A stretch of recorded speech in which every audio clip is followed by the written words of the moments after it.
Buongiorno a tutti, buongiorno anche a chi ci segue da remoto. Spero che il sistema streaming funzioni, il regista annuisce, quindi sì, ecco bene. Quindi un benvenuto anche a loro. Benvenuto a tutti qui in Galleria delle Conchiglie, Fondazione Ghilardi, Villa Contarini. Il benvenuto vi viene dato da me, dalla Fondazione Ghilardi, ma anche dalla Regione del Veneto, che è la proprietaria di questa villa e che ci concede lo spazio per organizzare momenti come questo, in cui andiamo ad approfondire oggi, peraltro, un aspetto abbastanza specifico. Questo per la Fondazione Ghilardi è il terzo incontro, osservavo nell'archivio delle nostre attività, che facciamo in 10 anni, 11 a dire la verità, perché il primo è stato nel 2011. L'avevamo organizzato con l'USL di Treviso, che curava alcuni aspetti particolari dell'argomento di stamane. L'abbiamo poi l'abbiamo rifatto, una seconda edizione, chiamiamola così, nell'11 ottobre del 2013, quando appunto avevamo come centro del nostro interesse proprio Fabio Forin. E quello l'avevamo organizzato non solo, ma prevalentemente con l'USL 15, che allora si chiamava così, era quella di Cittadella. Quindi per noi è quasi una tradizione e anche un onore, ecco, soffermarci su queste problematiche che interessano persone, ma che interessano anche l'oggi in modo particolare. I precedenti due eventi avevano, come dire, un interesse particolare, specifico, rivolto, diciamo così, prevalentemente agli aspetti patologici. Non ho visto il film che vedremo fra un po', però ritengo che quello che vedremo, da quello che so perlomeno, sia un passo in avanti rispetto all'aspetto patologico, sia cioè una ricerca di futuro, ecco, migliore per le situazioni patologiche, ma anche non. Quindi, diciamo così, uno scavare nel the brain, nel cervello, che è un po' ovviamente il centro, ecco, del nostro essere. E quindi per noi della Fondazione è un grande onore, ecco, avervi qui stamane. E il mio ringraziamento particolare va alla famiglia Forin, Valentina in particolare, che ha voluto organizzare qui da noi questo evento, ma anche a tutti gli ospiti di livello internazionale che in varie parti del mondo, ecco, si sono avvicinati, ecco, a Villa Contarini, a Piazza Rosso Brenta, a questo nostro evento. Quindi a me non resta che augurarvi una buona mattinata, una proficua mattinata, una mattinata ricca di speranze, dove lo studio, l'analisi, la ricerca siano sempre supreme, ecco, rispetto alle nostre poche cose che conosciamo. Quindi grazie di essere venuti e cedo la parola e il microfono anche a signora Forin, ecco, che così ci introduce e ci accompagna in tutta la mattinata. Grazie.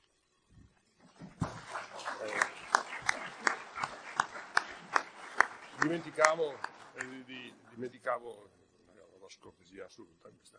Volevo cedere la parola prima al signor Sindaco, che sia onore della sua presenza. L'avvocato mio. Sì, questo è d'obbligo, devo fare. Sì, la scortesia assoluta. Chiedo scusa al Sindaco, ma ho fatto apposta per esaltare ancora di più la tua presenza. Io ti perdono, Dino. Grazie. Poi sai chi è sindaco una volta è sindaco per sempre, quindi nell'animo si rimane. Buongiorno a tutti. È con orgoglio che porto i saluti a voi di tutta l'amministrazione comunale. Mi congratulo intanto con Fondazione Ghilardi, che organizza eventi sempre così di grande interesse. E desidero innanzitutto portare un saluto ai relatori che oggi sono presenti. È un momento scientifico importante. E I'm really glad to welcome to the director, Jan Stefan Braun, and the professor Nils Birbaumer, Natsue Yoshimura.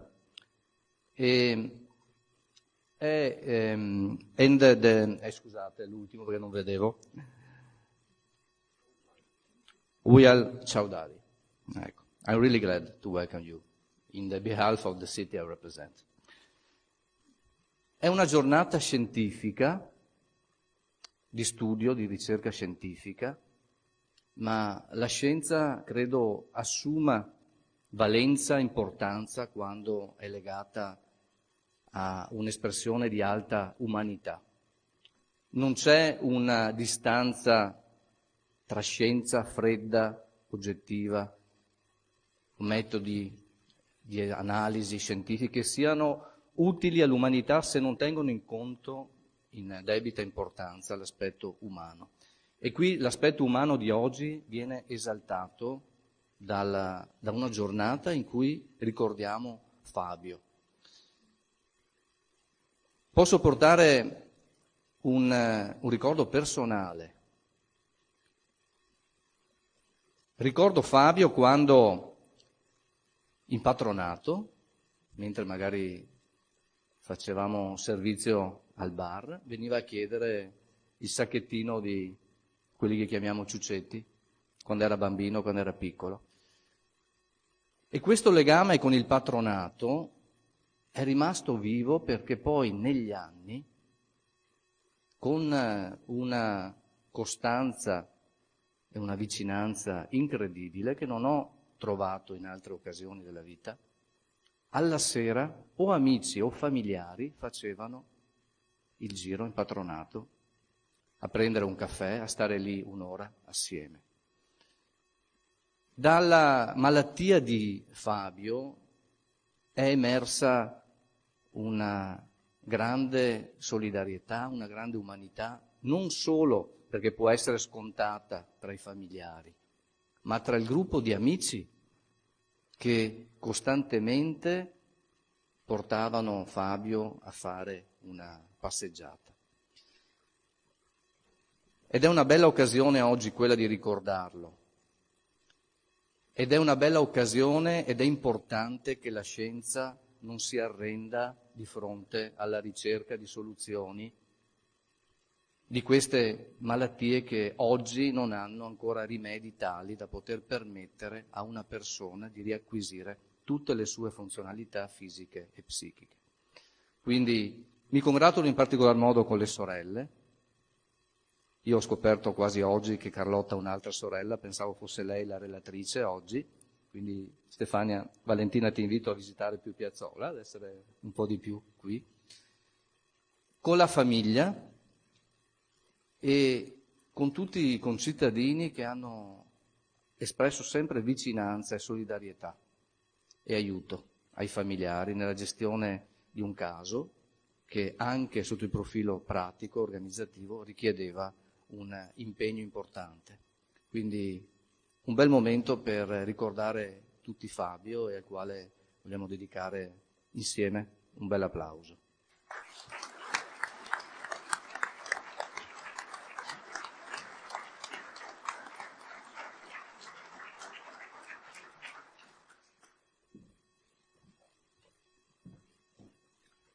Buongiorno a tutti e benvenuti all'evento di oggi. Welcome everybody also to the people that are following us by streaming. Prima di partire con la programmazione e l'introduzione che vi andrò a fare dei ricercatori qui presenti, visto che appunto molti di loro, pur non conoscendo l'italiano, si sono comunque prodigati a parlare in italiano, e poi li vedremo, sia Usual che Natsue dal Giappone, Natsue che è in collegamento via Zoom con tutti noi, pensavo di chiamare qualcuno tra il pubblico, perché siamo italiani, però, ok, l'inglese, però mi piacerebbe fargli un benvenuto in tedesco.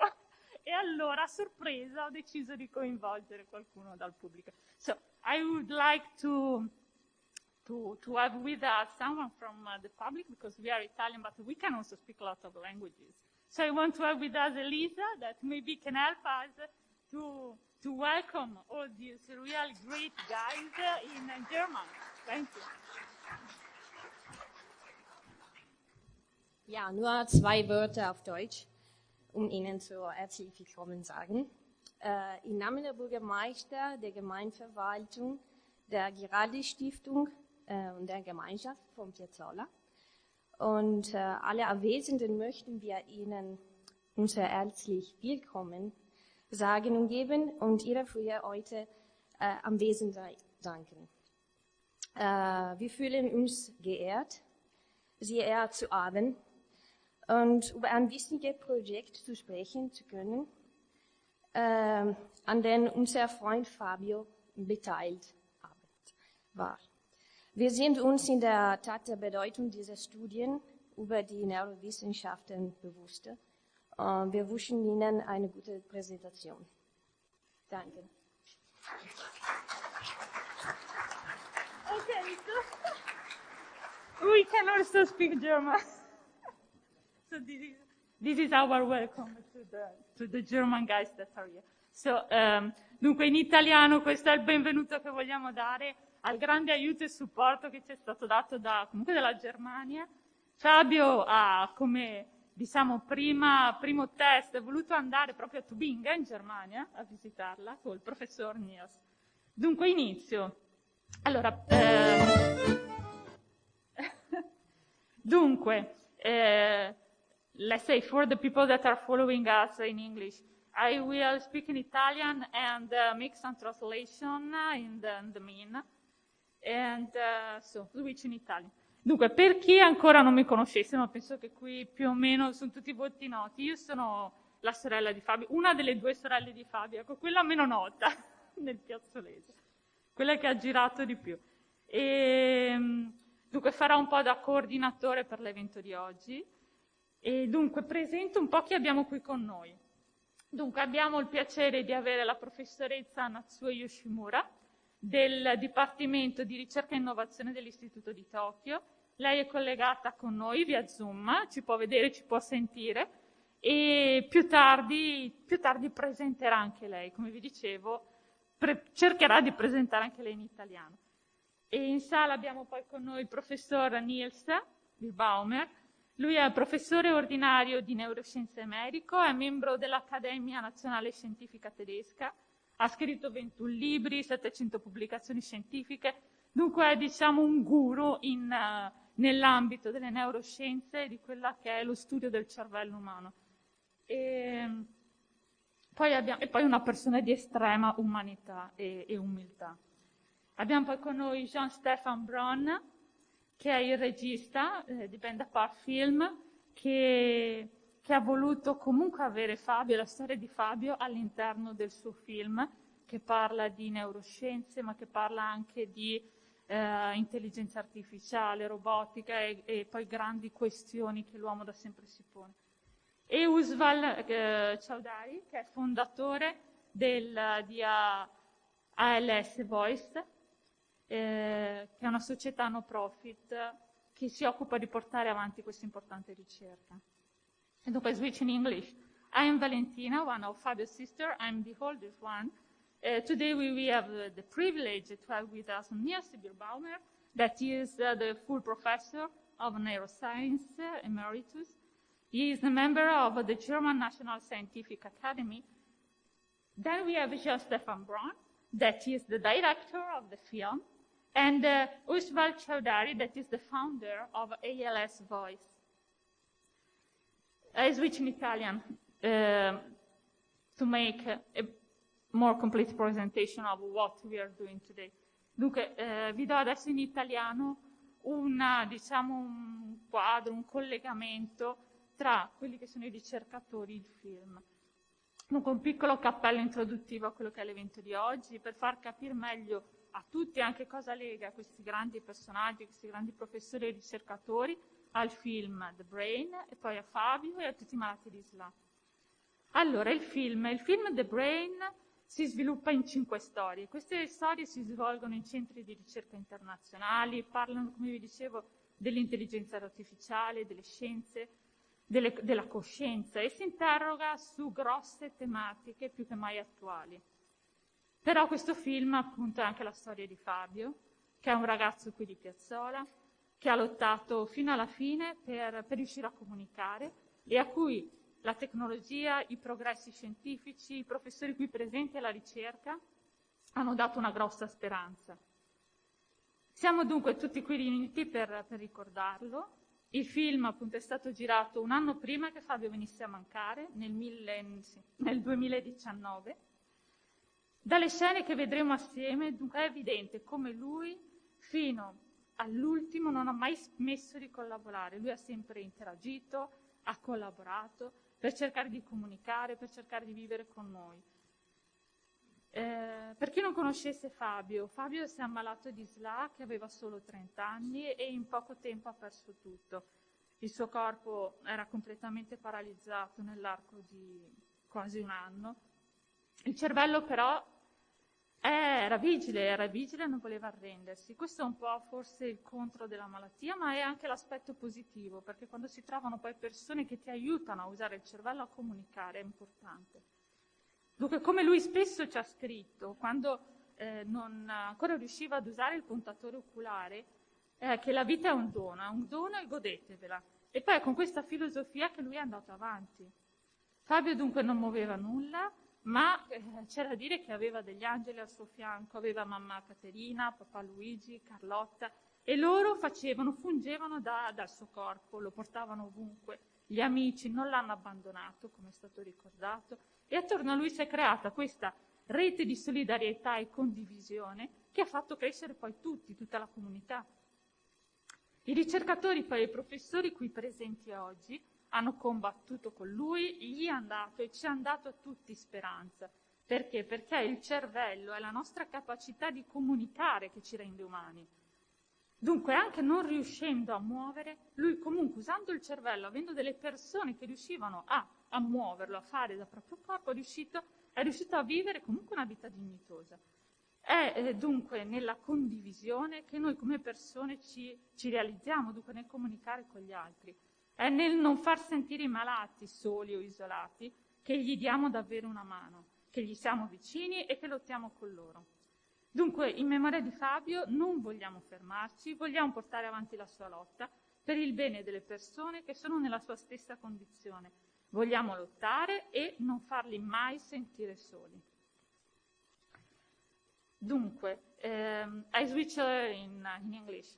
I will give a little introduction at today's event to make everyone better understand what binds professors and researchers present here to the film The Brain, to Fabio and to ALS patients. The film The Brain is developed in 5 stories, held in international research centers, talk about artificial intelligence, science and conscience, and question issues that today are more current than ever. But it is also the story of Fabio, a boy born in a little town, Piazzola, who has struggled till the end to be able to communicate, and to which technology and professors and researchers present here have given hope. We are all gathered here to remember him. The film was shot a year before he passed away, in 2019. From the scenes we will see together, it is evident that he never stopped collaborating to be able to communicate, to live with us. So Fabio fell ill with ALS when he was only 30 years old, and within a year he lost everything. His body was completely paralyzed, but his brain was alert and did not want to give up. As Sam wrote to us when he was still able to use the high pointer to communicate, life is a gift, enjoy it. And it is with this philosophy that he went on. Fabio did not move anything, but he had angels at his side. Mother Caterina, Father Luigi, Carlotta. They were his body, and they carried him everywhere. Friends did not abandon him. On the contrary, it was created around him a network of solidarity and sharing that made everyone grow. The researchers, professor present here today, fought with him, gave him hope, because it is the brain, it is our ability to communicate with others that makes us human. It is sharing that we realize ourselves. It is in making a person with disease feel supported that we really give them a hand. We are close to them, we fight with them. And in memory of Fabio, we don't want to stop here. We want to carry on his fight for the good of the people who are in the same condition. We want to fight with them. We want to never make them feel alone. In memory of Fabio, I call my sister Carlotta on stage, who has prepared a video to remember him and make us understand how we continue to shoot and smile at life despite everything. Dunque, in memoria di Fabio, chiamo sul palco Carlotta, mia sorella, che ha preparato un video per ricordarlo e per farci capire comunque come lui abbia continuato a girare il mondo, a sorridere e a vivere una vita piena nonostante tutto. Carlotta?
con te ha condiviso del tempo e sono sicura che se dovessero descriverti con un solo aggettivo direbbero proprio buono. E tutta questa bontà ti è sicuramente tornata indietro. In questi anni, attorno a te e alla nostra famiglia, infatti, si è creata una rete incredibile di persone. I tuoi amici che sono diventati i nostri amici, tutti i parenti, gli amici cari di mamma e papà, i tuoi colleghi e ultimi, ma non ultimi, questa meravigliosa squadra, capitanata dal grande Nils, che è qui oggi per ricordarti e che tanto hanno fatto per te. Da parte mia, quindi, un grande grazie davvero a tutti per esserci sempre stati ed essere ancora qui oggi per ricordarti, Fabio.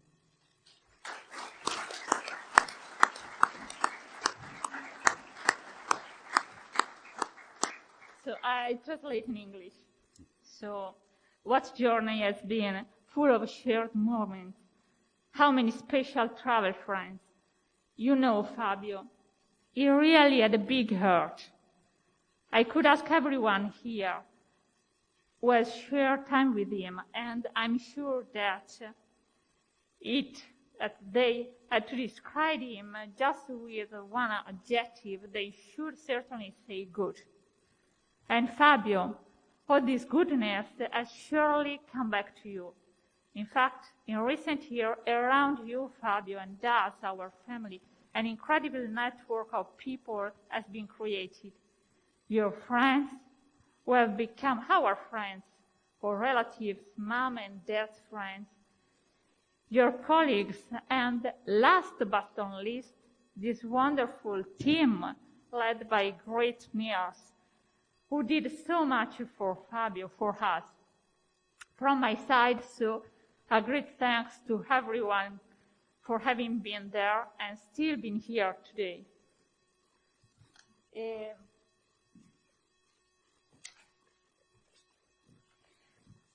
Chiamo ora sul palco mio papà, Luigi, che pure ha preparato 2 parole.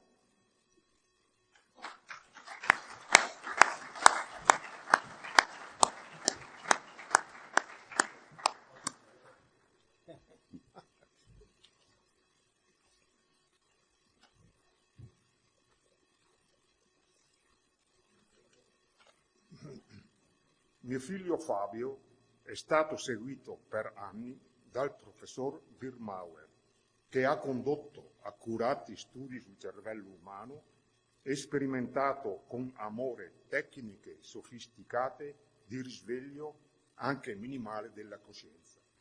Ciò ha senz'altro aiutato mio Fabio e tutti i malati come lui in qualche modo a lottare per la vita. Al professore e ai suoi colleghi va tutta l'imperitura, la perenne, riconoscenza mia e dei miei familiari.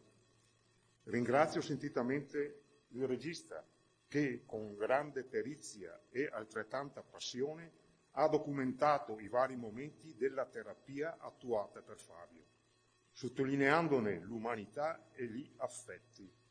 Un grazie particolare, ovviamente, al direttore della Fondazione Ghirardi, Gino Gavinato.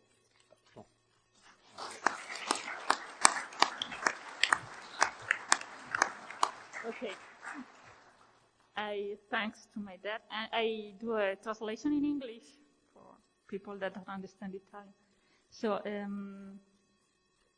my son Fabio was followed for years by Professor Niels Birbaumer, who had conducted accurate studies on the human brain and experimented with the love techniques for awakening, even in a minimal way, the consciousness. This certainly helped my Fabio and the whole people in Lockheed stage to fight for life. So, all mine and my family eternal gratitude goes to the professor and his colleagues. I sincerely thank the director, who with great skill and passion documented the various moments of tests with Fabio, underlining his humanity and affections. Special thanks to the director of the Ghirardi Foundation, Dino Cavinato. Ok.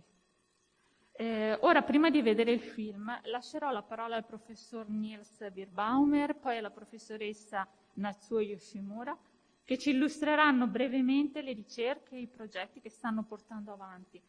Seguirà poi un'introduzione al film da parte del regista John Stephen Bourne, e dunque la proiezione del film. A fine proiezione daremo poi la parola a Oswald Ciaudari perché ci faccia sapere come sta portando avanti tutta l'attività di ricerca, tutto il progetto, attraverso la sua società no profit, che è LS Voice. Seguirà poi per chiudere una sezione dedicata alle domande dal pubblico. Now, before seeing the film, I will leave the word to Professor Nils Birbaumer and then Professor Natsuo Yoshimura, who will briefly illustrate the research and projects they are carrying out. This will then be followed by an introduction to the film by the director, Jean-Stéphane Born, and then the screening of the film. Finally, at the end of the screening, it will be the time of Oswald Chowdhury to let us know how he is carrying out the project through the non-profit company he's founded, ALS Voice. A section dedicated to your question will follow to close the day. Presento dunque con grande onore il professor Nils Birbaumer, il cui intervento si focalizzerà sulla comunicazione diretta nel cervello di un paziente completamente paralizzato.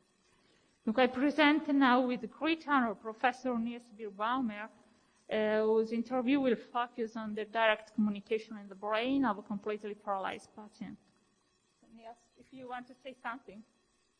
No, you. You, Nils. We want you. Okay. Nils don't need papers and it's everything.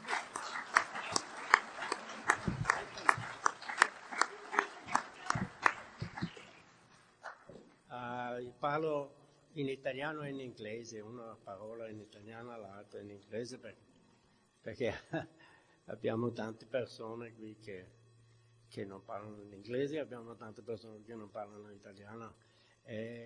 In questo film di Stefan vedete Fabio e la sua famiglia e tanti voi anche, io quando 30 anni fa ho visto la prima volta questo paziente, io ho pensato, ma che vita è questa vita quando tu sei completamente paralizzato? So what I'm telling you is it's not mentioned in the movie. The movie shows the technology of trying to read the thoughts of these paralyzed people. And I just want to tell you about the possible subjective experience, the emotions which happen in a person who is completely paralyzed and mentally completely intact. So, dovete pensare che nel film non è visibile che Fabio era cognitivamente completamente normale. Queste persone sono, in ogni caso, sono normali come tutti voi, come noi. E la prima volta, come io ho detto, quando io ho visto questi pazienti completamente paralizzati, ho pensato che terribile questa situazione. Durante gli ultimi 30 anni lavorare con tante di queste persone, io ho cambiato completamente l'opinione, ma non solo l'opinione, perché abbiamo fatto ricerca sulla qualità della vita di queste persone e la tecnologia che abbiamo permette di chiedere loro cosa sentite, cosa pensate, cosa aspettate com'è la vostra vita. Vale la pena di vivere in questa situazione. So with the technology we had, it was possible to ask also these people, what are you feeling? You know, what are you thinking the whole day, lying there completely paralyzed like Fabio did? And the majority of the population thinks that it's, first of all, it's terrible, and second, these people sleep most of the day, or nobody really knows what they do, but everybody seems to agree that the quality of life is very bad. So most people, la maggioranza dei tutori e la maggioranza anche dei familiari in tutta Europa e in tutto il mondo pensano che la qualità della vita è malissimo. Con le ricerche che abbiamo fatto e anche con Fabio abbiamo visto che il contrario è vero. Il contrario è vero. Il contrario è che la qualità della vita di queste persone è altissima. Abbiamo trovato tante persone che erano paralizzate per tantissimi anni, che hanno detto no, io non ho una grave depressione o una grave situazione. So what we saw over the last 30 years is that most of these patients tell us that their quality of life is excellent. How is it possible? How is it possible to be completely paralyzed and you find life wonderful. Now, there are several reasons. First of all, we only saw patients and persons who were taken care of by the family. So il primo risultato che abbiamo visto, che tutti i pazienti che hanno sopravvissuto questo stato per tanti anni e hanno avuto una qualità della vita alta, erano persone dove la famiglia ha fatto la cura, dove i pazienti erano a casa con i familiari e la famiglia era motivato e ha avuto un piacere di essere con i suoi pazienti, con i suoi familiari. E certamente la famiglia Forino per noi è il modello ideale per questo. Ma questa è la prima condizione. Se tu non hai una famiglia che ti non lasciano dentro in questo stato, la vita non vale niente. E queste persone, la maggioranza, il 95% di persone con SLA, decidere di non vivere prima della respirazione artificiale. Perché? Perché hanno paura di questo stato e perché quelli, il 95%, non hanno una famiglia che lascia lì dentro. E queste persone non abbiamo mai visto, non vediamo, Uccia e io e Stefano abbiamo visto solo pazienti che erano dentro la famiglia, il resto non sopravvive. Primo. Secondo, cosa sono le ragioni? Cosa pensate? Immaginate voi siete completamente paralizzati, non per 2 mesi, per anni, per tutta la vita, perché i pazienti sanno perfettamente che non esiste una cura per SLA in questo momento. So what I'm saying is, you have to imagine yourself, imagine you're completely paralyzed. Of course, you're at home with your family. Imagine, what are you doing? What are you thinking in this situation? Well, this is not so easy, and with Fabio, you will see it in his movie. We had contact from time to time, and in the movie, Stefan was so friendly, he selects pieces in the movie which sound very good, but we had long periods. And, the family knows how long these periods were, where we hadn't had very good contact with Fabio. And so the film shows you a very nice aspect of it. So in quello pellicola tu vedi situazioni buone dove abbiamo comunicato con Fabio. Però erano lunghi periodi dove abbiamo riuscito niente, non abbiamo avuto un contatto con la tecnologia che abbiamo, non è perfetto. E con Fabio era difficile e certamente la prima domanda è cosa pensano queste gente durante il giorno. Dovete pensare che la famiglia, in questo caso, ma anche tutti gli altri casi, deve essere attento 24 ore al giorno per attendere queste persone, perché sono sotto respirazione artificiale e tu non puoi lasciare loro solo. No, io non so preciso cosa succede dentro nella testa di queste persone, però abbiamo avuto qualche risultati che indicano che le prime cose che tu fai in questa situazione, cosa è? Cosa fate voi quando siete in letto, chiudete le occhi o siete solo? Cosa facciamo? What are we doing? When we are sitting here, we are not moving, we are not having any activity, we are not looking at any particular, what are you doing? Thinking. Noi pensiamo,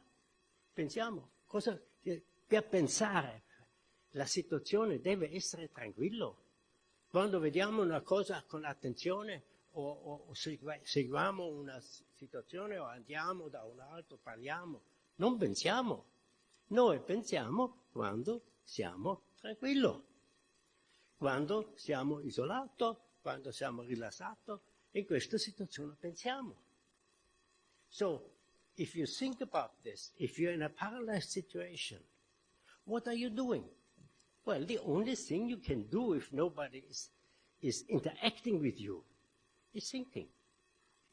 So, And many people who watch these patients think that they are not thinking. They think they're sleeping. They think they're just there for sleeping, and they wait, you know, the opinions are very different, but what they really do, that we know now, is they think. E la prima domanda che noi abbiamo nel nostro programma era: tu penso tanto o penso niente? E la risposta è sempre la stessa. Io penso tanto. Adesso cosa pensano? What are you thinking when you are there? And of course, you know, the family knows this. The family has the idea that they know Fabio. They knew Fabio for many years, so of course they're familiar with what he may think.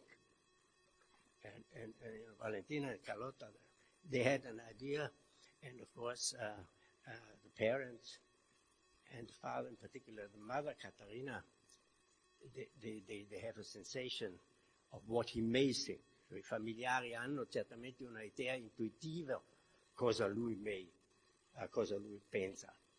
Però nella nostra ricerca abbiamo visto che le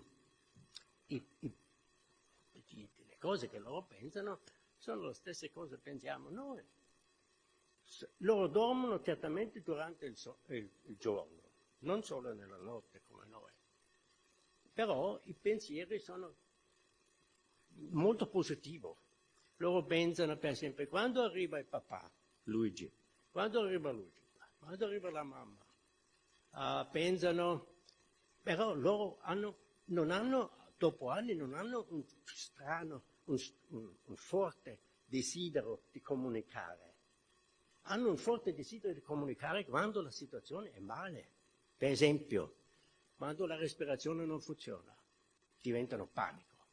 Quando hanno dolore, vogliono comunicare e non possono dire niente. Queste sono le situazioni veramente malissimo e negativo. Però anche queste situazioni non riducono l'alta qualità della vita. Se la famiglia esiste come una barriera contro queste cose.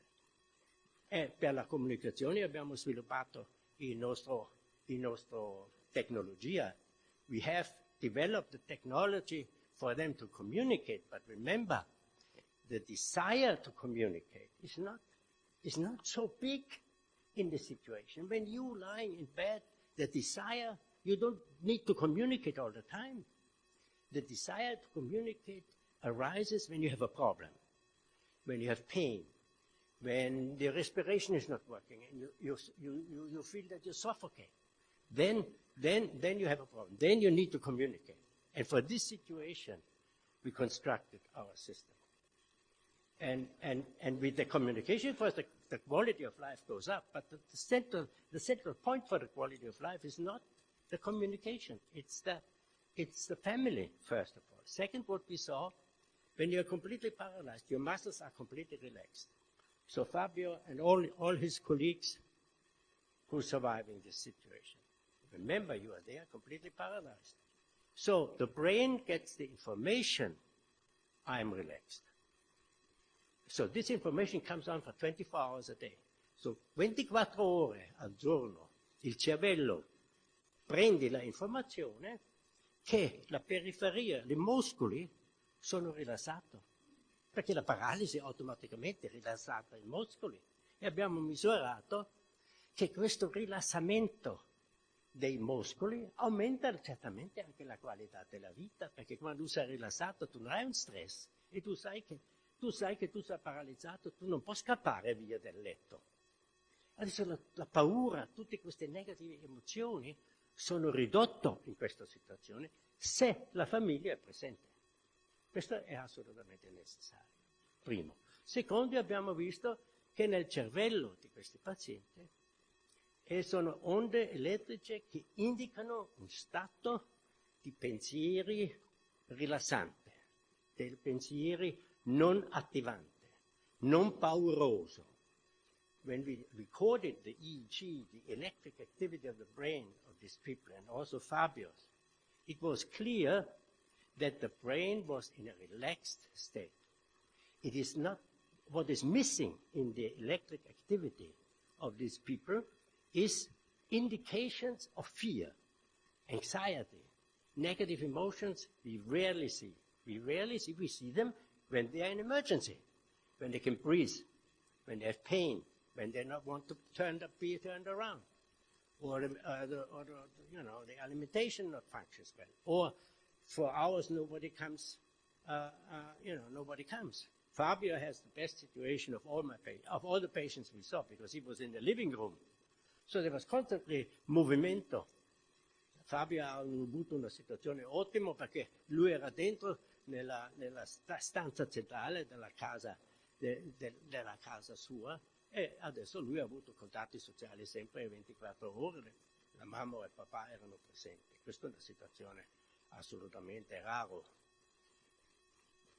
E abbiamo comparato questo stato del cervello con il stato delle persone indiane. Abbiamo questo indiano qui, un altro indiano qui, e questi indiani tante volte hanno imparato la meditazione o il rilassamento. E abbiamo visto che anche nel cervello di queste persone hanno un stato in cervello come uno che è profondamente meditato e rilassato.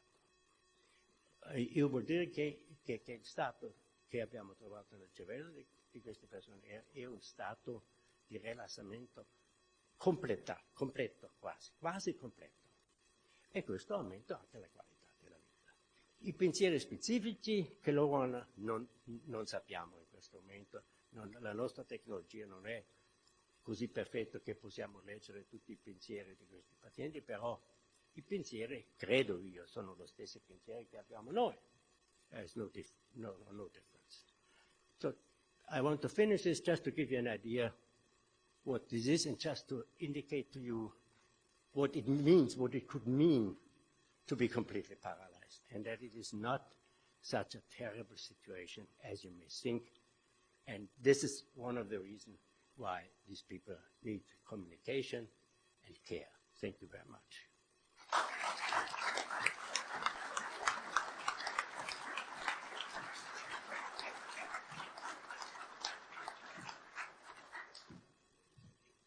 Grazie Nils. È ora il turno di Natsue Yoshimura. So, Natsue, it's your time. Okay, thank you. Can you hear me? Yes. And she's speaking from Tokyo, so she is a professor of Tokyo Research Institute. So, welcome, Natsue.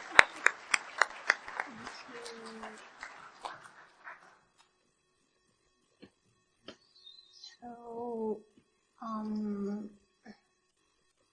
okay.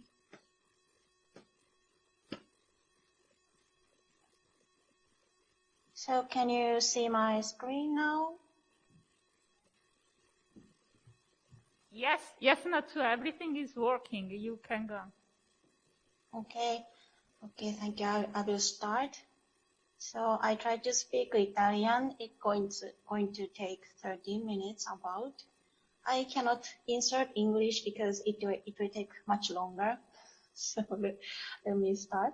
Oh, yes.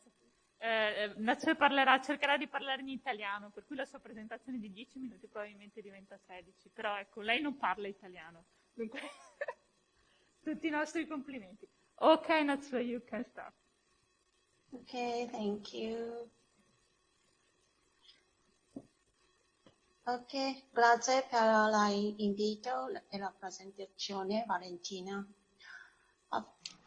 Avrei davvero voluto venire fin lì per rivedervi tutti, ma purtroppo ho dovuto rinunciare e vorrei invece mostrarvi le recenti fioriture di ciliegi qui in Giappone in aprile.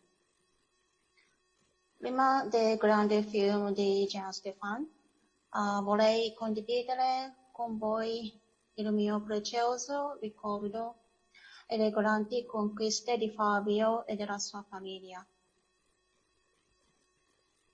Non avevo mai lavorato con pazienti in esperimenti di interfaccia cervello-computer. prima di incontrare Fabio. Quindi questa è stata la mia prima e più intensa esperienza. Apprezzo molto sia lui sia la sua famiglia. La prima volta che ho incontrato Fabio era il giugno 2017, ossia l'ultimo mese del mio soggiorno di 3 mesi in Germania. Quel giorno, usando il sistema di Usual, che rileva i segnali del flusso sanguigno, Fabio ha raggiunto l'85% di precisione di classificazione del sì e no. Tutto era nuovo per me, compreso il modo di comunicare e di fare esperimenti con i pazienti e le loro famiglie. Quindi ero molto tesa perché avevo paura di essere inopportuna, ma tutti i membri del laboratorio di Niels e la famiglia di Fabio erano molto chiari e gentili e mi hanno accettato molto calorosamente. Dopo l'esperimento, mamma Caterina e papà Luigi ci hanno invitato a cena. Sono rimasta davvero sorpresa che ci avessero aiutato con l'esperimento e che ci avessero anche invitato a cena. Caterina ha detto che non poteva cucinare niente di speciale in Germania, ma per me quel peperoncino è stato il più delizioso e indimenticabile dei miei 3 mesi in Germania. Dopo essere tornata in Giappone, ho visitato Fabio diverse volte per chiedere la sua collaborazione al fine di convalidare un nuovo paradigma che il nostro gruppo aveva progettato. Questo paradigma utilizza una stimolazione elettrica chiamata stimolazione galvanica vestibolare o GVS e possiamo applicare sensazioni di spandamento di equilibrio a destra o a sinistra a seconda della polarità della corrente. Anche se viene utilizzata la stimolazione elettrica, non è pericolosa perché è stata utilizzata nel controllo medico per molto tempo e la gamma di condizioni in cui può essere utilizzata in modo sicuro è ben nota. E recentemente è talvolta utilizzata per scopi ludici. Abbiamo usato la GVS per sviluppare associazioni, togliere le direzioni della GVS e il pensiero di dire sì e no. Come forse sapete, nel cosiddetto condizionamento pavloviano, se un cane può sviluppare l'associazione tra cibo e una campana, il cane saliverà al suono della campana anche se non è cibo. Allo stesso modo, ci aspettiamo che se il condizionamento con la GVS ha successo, quando Fabio pensa di rispondere sì o no, dovrebbe mostrare un modello di attività cerebrale provando una sensazione di espandamento di equilibrio, anche se la GVS non è applicata. Quindi all'inizio abbiamo chiesto a Fabio di pensare sì e no, secondo le istruzioni vocali. Abbiamo applicato la GVS in direzione diversa a seconda del pensiero. Poi abbiamo fatto a Fabio alcune domande. Lei conosceva molto bene la risposta. E quindi abbiamo esaminato se l'attività cerebrale avesse mostrato differenze nella direzione della GVS in funzione della risposta, anche se la GVS non è applicata. Usando il paradigma, abbiamo fatto esperimenti con Fabio a partire da aprile del 2018. Questo è il mio amico Alessandro ed l'altro è uno dei nostri collaboratori Ganesh. Vorrei mostrarvi come si svolge l'esperimento. Secondo la coda audio, iniziava a pensare sì o no. E i due tipi di GVS venivano applicati a seconda del pensiero.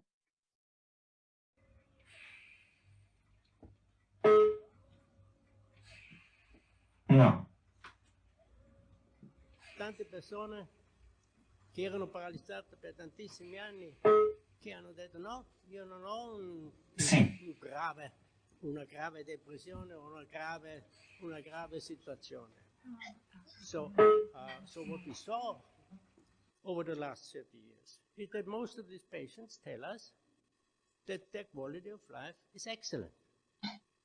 Grazie Nils. How is it possible to be completely paralyzed and you find life wonderful? Now, there are several reasons. First of all, we only saw patients and persons who were taken care of by the family.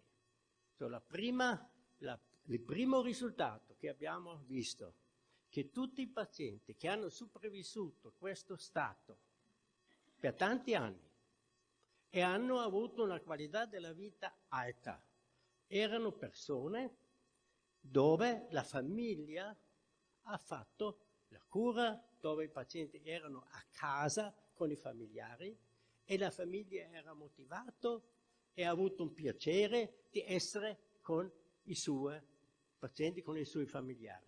E certamente la famiglia Forino per noi era il modello ideale per questo. Ma questa è la prima condizione. Se tu non hai una famiglia che ti non lasciano dentro in questo stato, la vita non vale niente.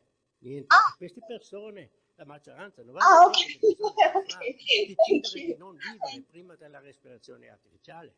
Perché? Perché hanno paura di questo stato e perché quelli non hanno una famiglia che lascia lì dentro. But I can hear. Non abbiamo mai visto, non vediamo, Uccia e io e Stefano. Are you able to go home? Pazienti che erano dentro Maybe I think it's not your problem. Probably we have here some. Okay. Okay, now it's working. Now we don't hear any more news. We want to hear you. You know, you speak Italian so well. You look Italian, but what have you done? Le stavo dicendo che parla italiano benissimo, sembra quasi italiana, non so come ci sia riuscita. I misunderstood. Nils say something, but no, Nils is not speaking. It was just I don't know. Okay. Problem. Okay, let's go on. Thank you, Natsu. So now you saw that this example. So per me era davvero impressionante vedere sui segnali cerebrali e il varsi mentre insegnava. Cosa pensate? Immaginate voi siete completamente paralizzati. Non per 2 mesi. Natsu, do you have a browser open with you know the streaming that is going on? Non esiste una cura. Can you try to close this browser? What I'm saying is, you have to imagine yourself. Imagine you're completely paralyzed. Try to have only the Zoom open, the Zoom link. Your and not other link, What are you if thinking? possible. Okay. Maybe it's this. Sorry. Oh, no. This is just... ok, maybe now it's better. Ok, abbiamo capito. Probabilmente Natsu era collegata anche via streaming per riuscire a vedere l'evento e ovviamente avendo lo streaming collegato assieme allo Zoom, i due sono andati un po' in conflitto, abbiamo avuto qualche problemino tecnico. Ok, now it's working. You can go. Ok. Ok, per me era davvero impressionante vedere i suoi segnali cerebrali svilupparsi mentre si impegnava nei compiti.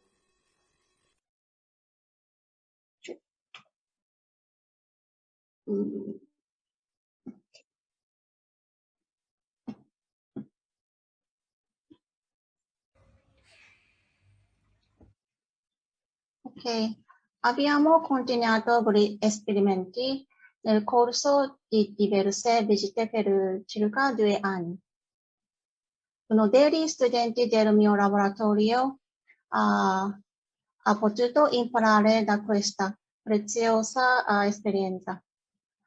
Alessandro mi ha sempre aiutata e anche Nils ha provato l'esperimento per sentire di prima persona come funziona il condizionamento. Il 9 febbraio 2020 stavamo pianificando di visitarlo di nuovo per l'esperimento. Poco prima di lasciare il Giappone, ho saputo che Fabio era venuto a mancare dalla mail di Valentina. Ho potuto incontrare Fabio alla clinica e salutarlo per l'ultima volta, ma non ho trovato parole per la famiglia. Volevo sviluppare un sistema per Fabio e la sua famiglia, dato che i dati del suo segnale cerebrale mostravano chiaramente le sue intenzioni. Questi sono i risultati del nostro articolo pubblicato l'anno scorso. Questi dati sono di Fabio. Ha raggiunto l'82.5% di accuratezza di classificazione sì-no, che è la seconda posizione tra gli altri partecipanti sani. Ha dimostrato che il condizionamento con la GBS funziona sia per le persone con SLA che per quelle sane. È un contributo davvero molto importante. Io sorprendentemente, come si vede qui, il modello di attivazione cerebrale di Fabio, veramente il pensiero di sì o no, è quasi lo stesso dei partecipanti sani. L'attivazione è stata osservata nell'area relativa all'elaborazione delle informazioni sensoriali. Vi prego di notare che questa attivazione è ottenuta solo pensando sì o no, senza che venga applicata la GBS. Questa attivazione non dovrebbe essere osservata in persone che non sono ben condizionate. Pertanto, questi risultati dimostrano senza dubbio che Fabio ha sicuramente pensato la frase sì o no durante il processo di condizionamento con la GBS. Durante la pandemia di Covid-19 stavo pensando di applicare il metodo per le persone affette dalla SLA in Giappone.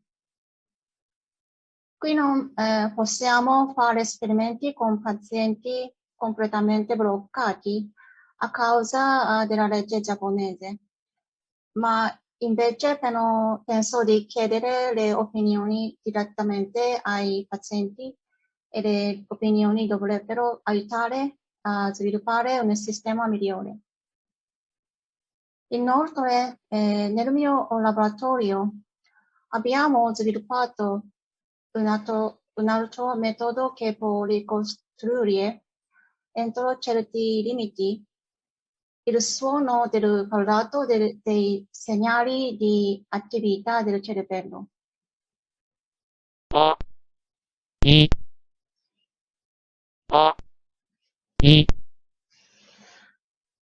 Quindi mi aspetto che un giorno anche questo metodo contribuisca a sviluppare un sistema di comunicazione per le persone affette da SLA.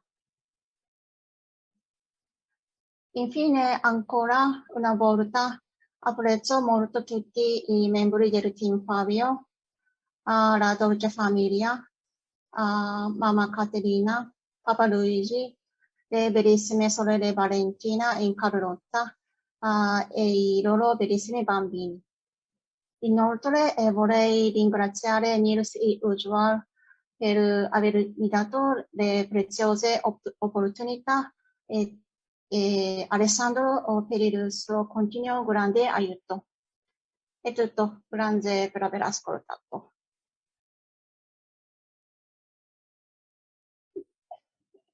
Sorry for the miss. Buongiorno a tutti, sono molto onorato e commosso di essere davanti a voi per questo omaggio alla memoria di Fabio. Il film The Brain racconta storie nel cuore del mondo delle neuroscienze. Partendo dalla ricerca di oggi, abbiamo voluto invitare lo spettatore a un viaggio, a una riflessione sul futuro. Ognuna di queste storie è incentrata su un dialogo, una relazione umana. Vi presentiamo oggi 3 delle 5 storie che compongono questo film. 35 anni fa ho studiato il cinema a 30 chilometri da qui, a Bassano del Grappa, nella scuola di regista italiano Ermanno Olmi. Olmi ripeteva spesso: quando fai film o documentari, registri gesti, immagini e parole che sarebbero scomparse per sempre. Questo dà una grande responsabilità nei confronti di coloro che filmano, per testimoniare e dipingere accuratamente quello che sono. Cerco di essere all'altezza di questo consiglio quando filmo un volto, un gesto. Intorno a Fabio c'era una famiglia, una madre, un padre, sorelle, bambini. Vorrei ringraziare la famiglia Furin per la loro fiducia, la loro umanità e per averci fatto entrare nelle loro vite. Così come il professor Birnbaumer e le sue squadre. Vorrei ringraziare Eponine Momonceau e la sua, che ha filmato queste immagini con sensibilità e che oggi ha voluto essere presente. I momenti che abbiamo passato con Fabio sono scolpiti nella nostra memoria e nei nostri cuori per sempre. Grazie.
Notre cerveau est composé de 70 milliards de neurones.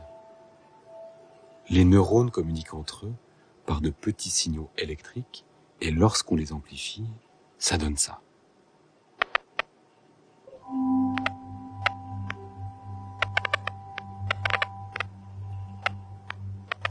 C'est là que les sons et les images de ce film vont être enregistrés. Là que vos pensées vont s'organiser.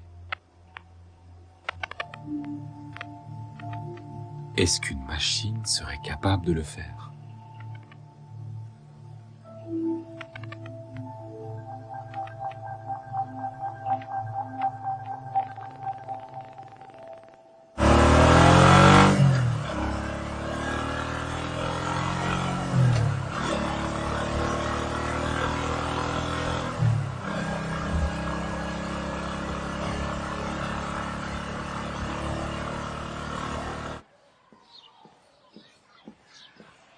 Notre histoire commence à Genève, entre un père, Alexandre Pouget, et ses 3 enfants nés aux États-Unis. Avec eux, ils parlent indifféremment en français et en anglais. Alexandre Pouget est neuroscientifique. Tu vas voir un saladier peut-être dans le... Parce que je vois qu'aucun des saladiers est là. Donc regarde dans la machine à laver, il n'y a pas... Ils sont tous... Ah oui, ils sont là parce qu'on les a pris hier. T'as mis où la balance? Là. Évidemment, on veut tous comprendre comment marche le cerveau, mais t'imagines bien que c'est pas quelque chose qu'on va faire dans les 5-10 prochaines années. Donc si tu veux un but à moyen terme, ça a été un petit peu plus compliqué à définir, mais en y réfléchissant, en parlant ensemble, on s'est dit qu'un problème qui serait vraiment intéressant à résoudre, c'est la prise de décision. C'est de comprendre comment un réseau de neurones arrive à prendre des décisions. Parce que des décisions, ça intervient dans tous les aspects de ta vie, à toutes les échelles. Que ça soit de décider le menu de ta soirée, un truc complètement anodin, ou les mots que tu choisis pour faire une phrase. Ou alors, tu as effectivement des décisions qui sont fondamentales, qui vont déterminer vraiment ta trajectoire, ta vie entière, comme par exemple le choix auquel tu es confronté en ce moment, de savoir dans quelle université tu veux aller, quel sujet tu veux étudier. Donc la décision, c'est vraiment la fonction la plus centrale de ton cerveau.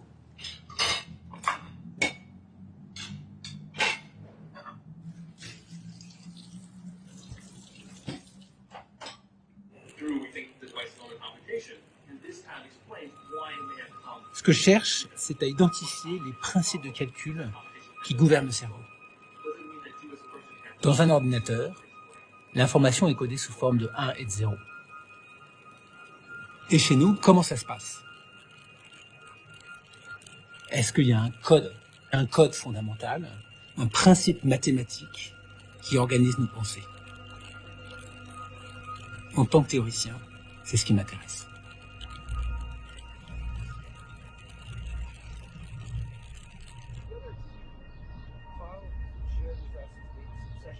Grâce à ses recherches sur la prise de décision, Alexandre étudie les comportements de nos neurones biologiques, ceux qui se trouvent dans notre cerveau.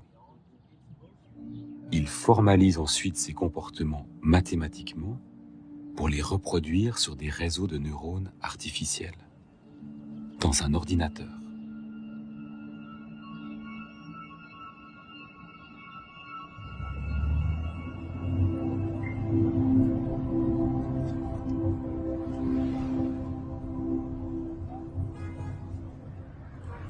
De son côté, le fils d'Alexandre, Adrian, étudie l'intelligence artificielle à la prestigieuse université d'Oxford.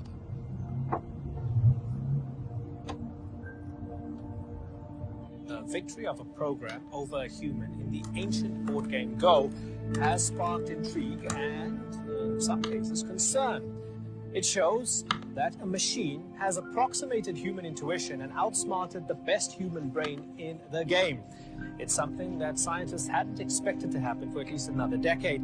And it's a giant leap for artificial intelligence, showing that machines can learn on their own. It's not the first time a grandmaster's been humbled by a machine, but it's the first demonstration that machines can truly learn and think in a human way. AlphaGo's victory showed experts in the artificial intelligence. Adrian! I would write this sort of artificial intelligence to play an Atari game, so in this case it's Space Invaders, and play it over and over and over again And as it plays, it'll try doing different things and sort of see what works and what doesn't. And the goal is that by the end, it's learned to play the game quite well, just on its own, with no sort of input from me, at least to begin with, so that it can just create an AI that actually learns to do something. It's just sort of interesting to think fundamentally about how we learn things and how sort of like our knowledge develops. In real life, you sort of live in an environment and then you interact with it and then get feedback and you learn through that feedback. And so I started looking into reinforcement learning, and I realized that I actually found that really quite cool, the way it was modeled. And so the way these computers work is based off what we've observed in us. That's like how we make them. So I think like sort of both fields are evolving in parallel, in that neural networks were inspired by how the brain works. And then as we understand more and more how neural networks work, we realize that there are similar mechanisms in the brain. So I don't know that I'd say that it was entirely just like, we didn't just copy exactly what we saw in the brain, because we don't really understand exactly how the brain works, but both sort of feed into each other as we come up with ideas on like the AI side, and then we're like, oh wait, like the brain does something that's sort of like this, and we're like, oh, the brain sort of represents things this way, and we're like, oh, that could be a good idea. And it goes back and forth. The real question, does your game work? Does your algorithm work? Right now it does work in theory. Have you decided what kind of computer science you want to do? My thinking right now is definitely going into machine learning, AI type of stuff. And then more specifically, probably going into reinforcement learning. And more recently, I've been looking at sort of human-computer interaction. So how you can sort of give advice to reinforcement learning algorithms and how they can sort of defer decisions and so on to sort of improve their performance. Okay, it's getting a bit scary for me, because this is getting quite close to the kind of thing that my lab is doing. You think it's scary for you? I think that's what I really love about AI, is that there's a lot of maths, and these maths are used to sort of describe and create a model of the world. And it's almost a weird experience to think that just like these sort of numbers and symbols on a page can suddenly make you understand the world in a way that you didn't before, and realize like, hey, that actually is starting to describe me. You're studying yourself through this incredibly formal maths. It almost comes to life in a sense.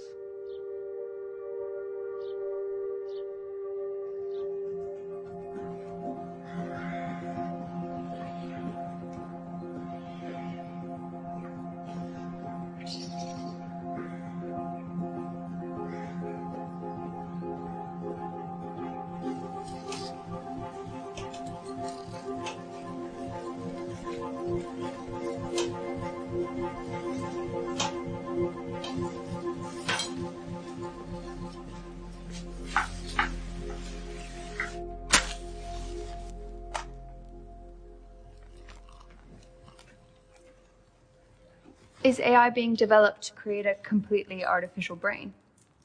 We're not necessarily trying with AI to recreate the human brain. The goal isn't to make a model of the brain. It's to make a model of intelligence, to make something that acts intelligently. But it doesn't have to act like a brain acts. It doesn't have to like mimic the sort of action potentials or the structure of the brain. So there are more intelligent ways to function than the way our brain functions? Well, yeah, there's the idea that there might be more direct pathways to intelligence, especially when you have like a specific goal in mind. You don't have to build a general intelligence like the brain to accomplish that goal. Like when they're building self-driving cars, they're not making a human brain and then teaching it to drive a car. They're making a system that's made to learn to drive a car. Everything you've heard about AI that really made the news recently, it's actually based on those neural networks that are inspired by the brain. And I don't know if you guys heard about DeepMind. Yeah. So DeepMind is this company that recently developed a program that beats the world champion at Go, this game, strategy game. And what's really incredible about this is that with Go, there are just like an infinite number of combinations. And it's just too complicated to program this. So instead, what the neural network does is that it learns to play the game, using a mixture of general AI, but with lots of neural networks. And the process, networks, really develop something that's closer to what we would call intuition. But do you think, so it seems important that we get inspired by the brain and by the structures because it's a good example of something that's truly intelligent. But do you think that in the end, the best solution for solving general problems would be to recreate the brain, or to recreate something inspired by the brain that maybe has fewer weaknesses than the brain has, that sort of skips over the problems that the brain might have in cognition? There is energy consumption. One of the things that's fascinating about the brain is that it works at about 20 watts. That's the power you need to keep a light bulb on forever. So it's nothing. And you get that from the food. Whatever solution is in there is incredibly efficient from an energy point of view.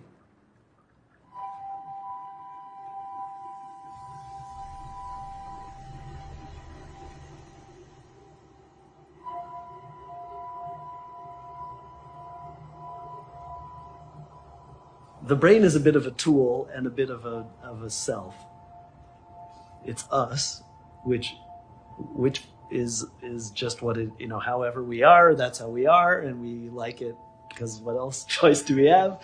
And then there's a part of it that we wish to do things with that we don't identify. Like if my arm, it's my arm, but if my arm is broken, then I'm like, I don't like my arm, it's broken. And if your brain is broken, then you start, my memory, it sucks. Like I can't remember things, but it's no longer you, it's your memory. So I think we choose a bit amongst what things that we can externalize and can let machines replace them, and with things that we don't choose to let machines replace.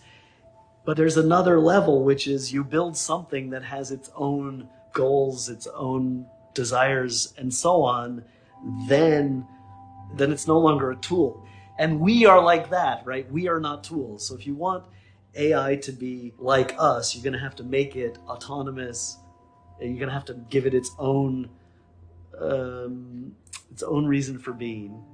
And if we don't cross the line and we leave it in the tools, then fine. But as soon as we cross the line, which is part of understanding who we are, obviously what a human brain is, there'll be goals. And when there's goals, there'll be good and bad. And when there's good and bad, there'll be frustration. And when there's self to preserve, there'll be fear. It's going to come very quickly. There's a really big line, I think, between autonomous and not autonomous. As long as you just keep saying, this is a servant, it does exactly what I tell it, its life means nothing, it's just a tool, you're in this one thing and it's very easy. As soon as you give it its own anything, it becomes a creature. But I don't see any reasons why we shouldn't be able to implement that in machine, do you? No. No. Il n'y a vraiment aucune raison de penser qu'il va y avoir des comportements qu'on n'arrivera pas à capturer avec les modèles mathématiques et qu'on pourra donc pas reproduire sur ordinateur. Le sentiment, je crois, qui est partagé dans toute la communauté, c'est que c'est juste une question de temps.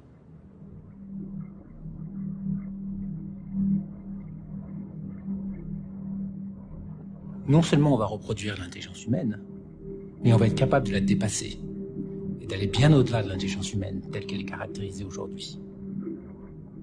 Et on pourra aussi reproduire nos émotions et la conscience.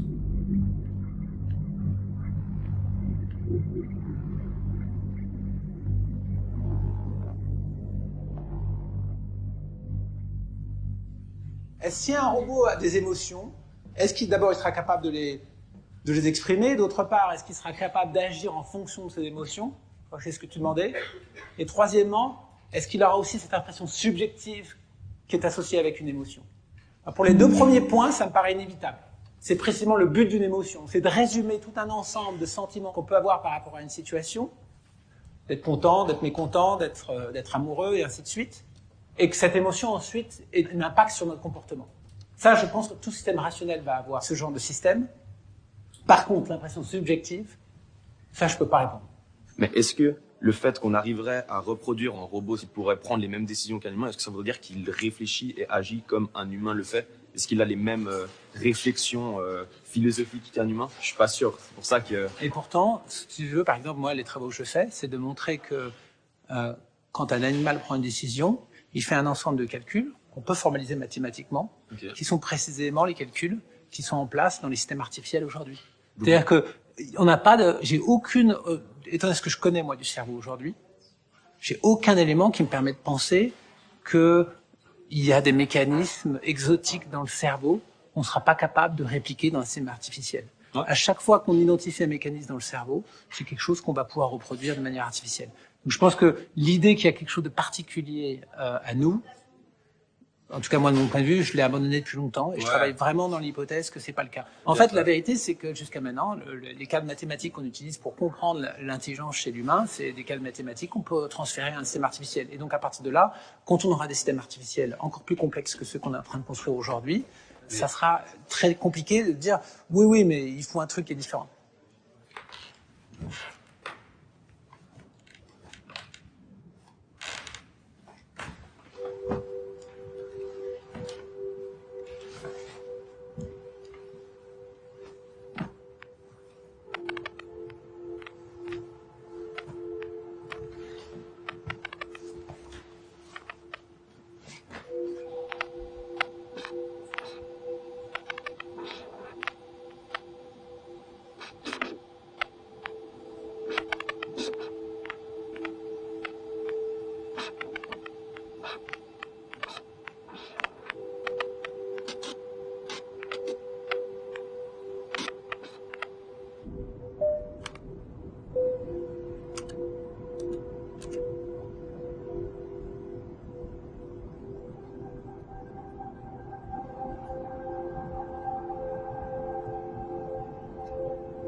Elon Musk wants to upgrade your brain.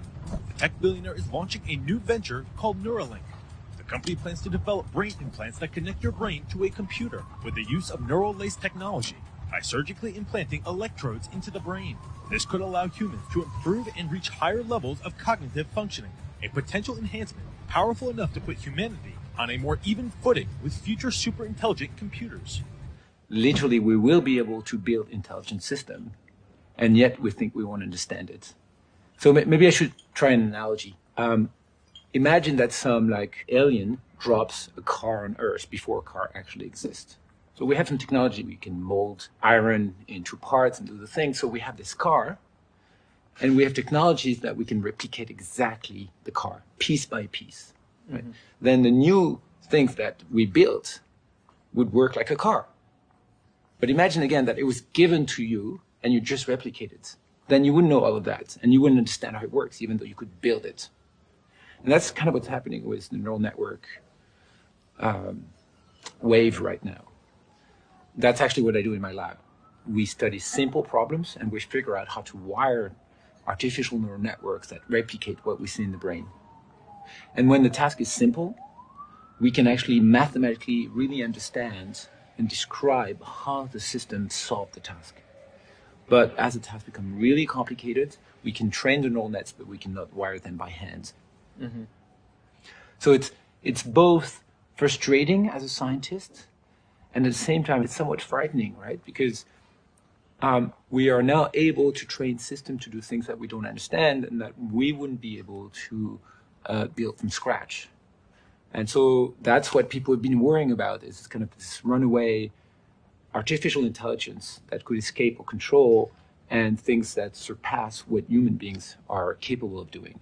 It's something that definitely scares me when I think about it. I'm not staying up at night worrying about AI taking over, but we need to sort of stop our tendency to just go head first and actually think about, why are we developing this? Are we developing it right? Should we maybe put certain constraints that might slow down the developments of AI, but at least control it? I find also this topic fascinating. It doesn't keep me up at night in the sense that I'm anxious about it, but it keeps me up at night in the sense that I think it's a fascinating question to see how we have this transition from biological system to artificial system. We start with inert matter that started organizing itself, led to the self-replicating system that evolved. We got to the human beings, and then suddenly it looks like the next transition could be completely artificial, and that matter is going to continue to evolve towards something more and more flexible, smarter and smarter than humans. And that kind of leads to this issue as to whether we're special, right? Is the human race like a really special stage in that evolutionary process, or are we just yet another species that's just going to disappear at some point and be replaced by the next stage? So I don't think that humanity has a particularly special place. I wouldn't agree that we're sort of separate from nature, that our intelligence has allowed us to be something distinct and special and more worth preserving.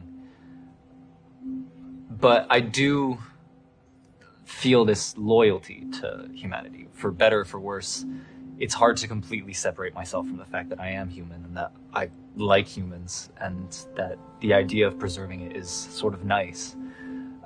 Whether or not that loyalty is well-founded is, I think, a completely different question. If it's a massive species extinction like we've seen in the history of evolution, that's kind of indeed a painful transition for this particular generation. But you could imagine kind of a more gradual process where we slowly disappear and whatever this next wave of intelligent system takes over. In which case, I cannot think of a single reason why we should prevent it. It's just nature at work.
The question I'm very passionate about trying to answer it before I die is, I want to know where consciousness comes from. I wake up each day, I have a picture in my head, I have a sound inside my skull, and where does this come from?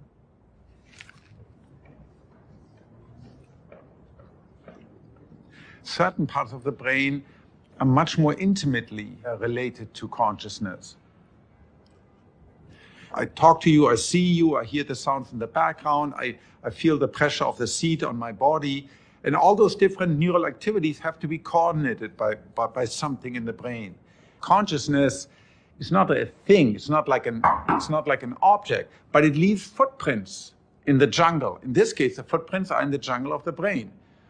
And we believe if we can identify those footprints, in which part of the brain, what is the nature of the footprint, is it big, is it small, is it light, what's its temporal character, we can then also track those footprints in humans, and then we can understand who we are. Right? We are what we experience, what we feel and suffer and wish and desire and fear.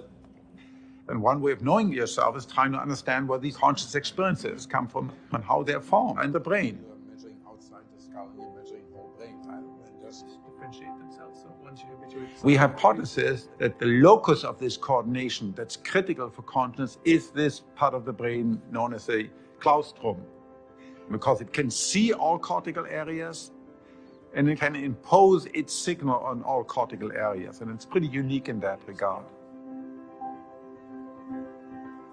Claustrum. It's maybe like the conductor of the cortical symphony.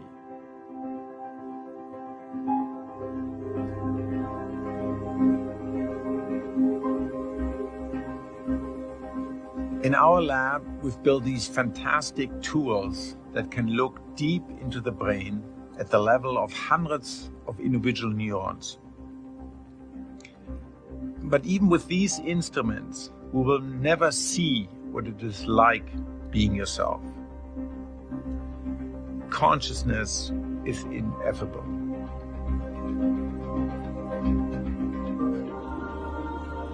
It is right in this highly interconnected networks of cells, synapses, in other organelles, in this vast coalition of neurons and molecules. It is here that consciousness is born.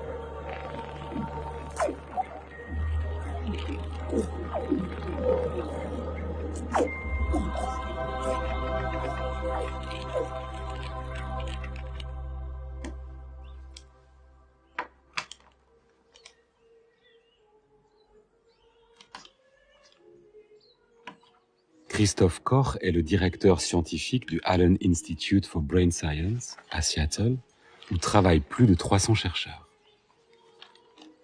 Son pins du professeur Tournesol en dit peu sur son impressionnante carrière. Christophe Koch est dans le monde des neurosciences un des chercheurs les plus réputés. Ici, à Seattle, son laboratoire est encerclé par des multinationales qui investissent des milliards dans l'intelligence artificielle. Facebook, Amazon, Google.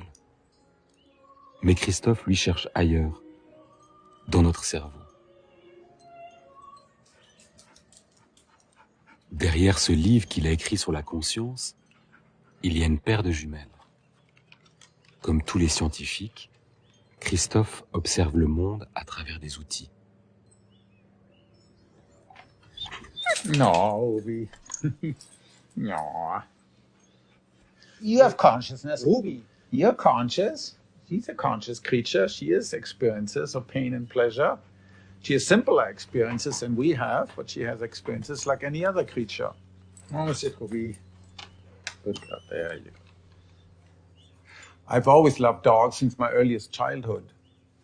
Our brains are much more complex with at least 20 times more neurons, more heavily networked than the neurons in dogs' brains. Human-level consciousness is much more expanded than canine consciousness. In particular, what we have is a consciousness of self. We know we will die one day, while death has no such dominions over dogs.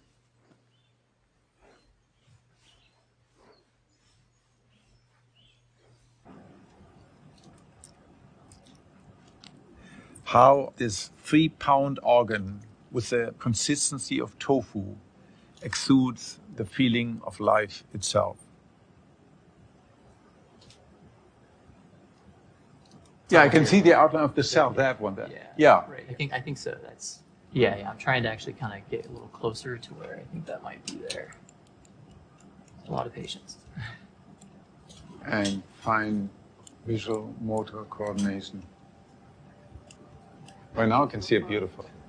Is that the nucleo? Oh no, here it's sort of elongated. What's that there? 3 to 4 microns? It's I'd say something around there maybe. And those are the neurons you think with.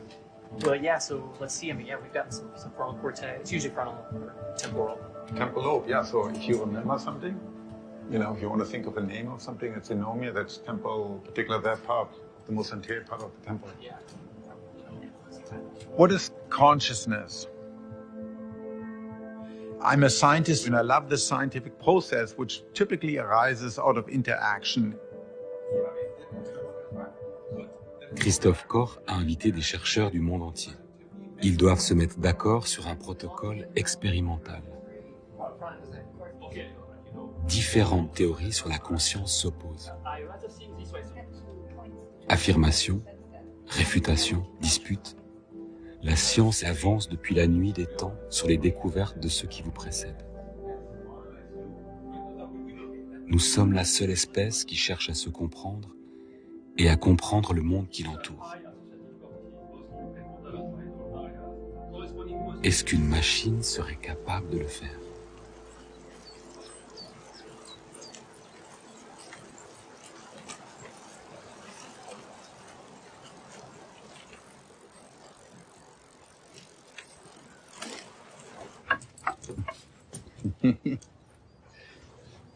I know my beloved Ruby since she was about 7 weeks old, and now she's 5 years old. There are some circuits in my brain that are active whenever I feel empathy, when I can feel what the other one is feeling.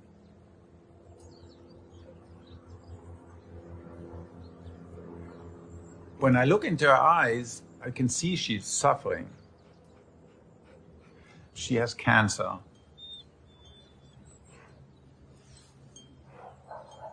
And I can feel her pain and her distress.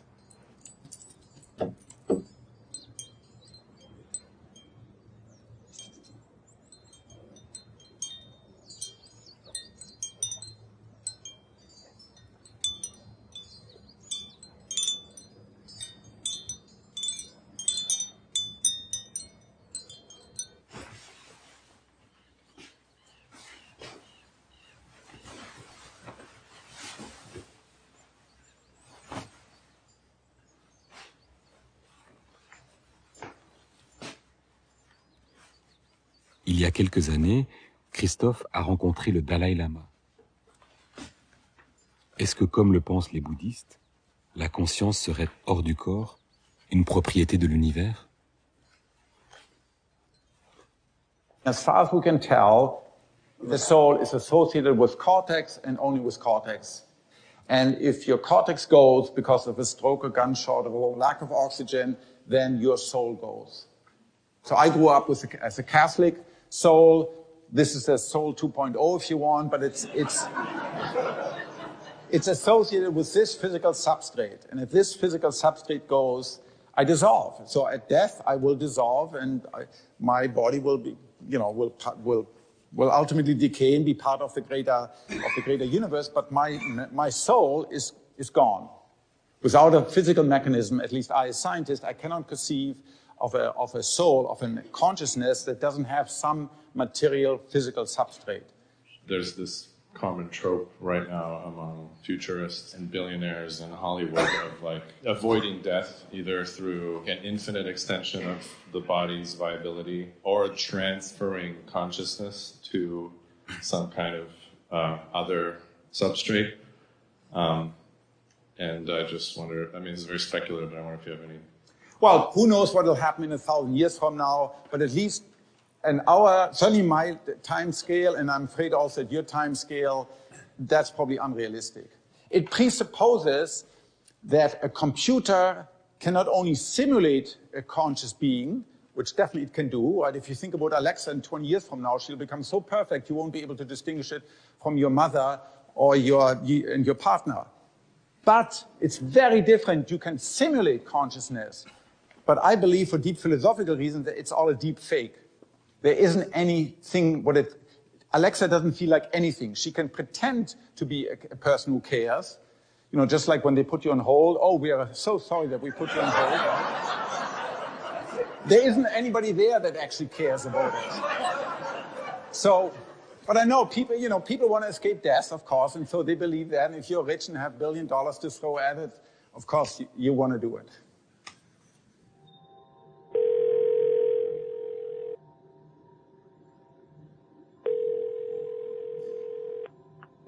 How may I hear you? Hi, I'd like to reserve a table for Wednesday the 7th. For 7 people? It's for 4 people. 4 people? When? Today? Night? Wednesday at 6 p.m. Oh, actually we reserve for after 5 people. For 4 people you can come. How long is the wait usually to be seated? For when, tomorrow or weekday or? For next Wednesday, the 7th. Oh, no, it's not too busy. You can come for 4 people, okay? Oh, I gotcha. Thanks.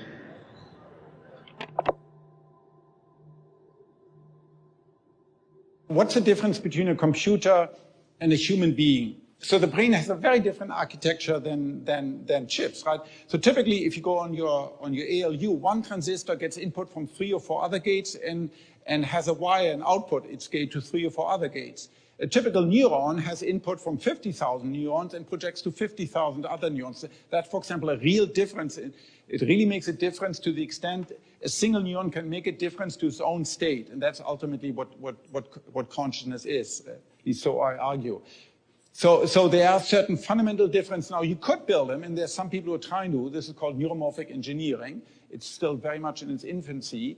But so in principle, you could you could get human level consciousness, but you can't simulate it, you can't get it in the cloud.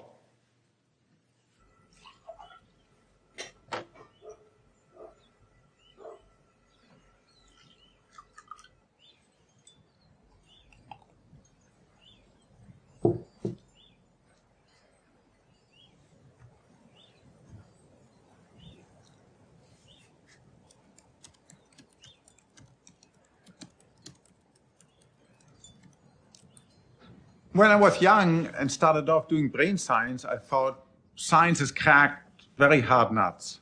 You know, the origin of life and evolution and planets and stars, etc. So surely the brain can't be that difficult. And I thought, well, in 10 years or 20 years, we'll understand it. But now, 35 years later, I realize, looking back, progress has been very slow. Our tools have gotten vastly better. Our tools to look at the brain and its complexity has gotten so much better. So we have vastly more data, big data. But our understanding of the brain has increased very, very, very slowly. So that's on the one hand. Our understanding brain is very difficult. It's going to take us a long time. On the other hand, you have this dramatically accelerating research in machine learning and machine intelligence. It's changing very rapidly.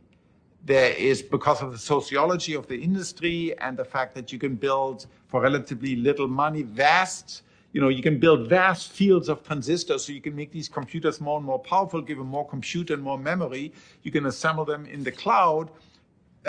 Research is progressing very, very fast. And so all the evidence seems to suggest that we'll get to a general understanding of intelligence, particularly of artificial intelligence, sometimes also called AGI, artificial general intelligence, much before we get to a general understanding of this type of intelligence, of biological or natural intelligence.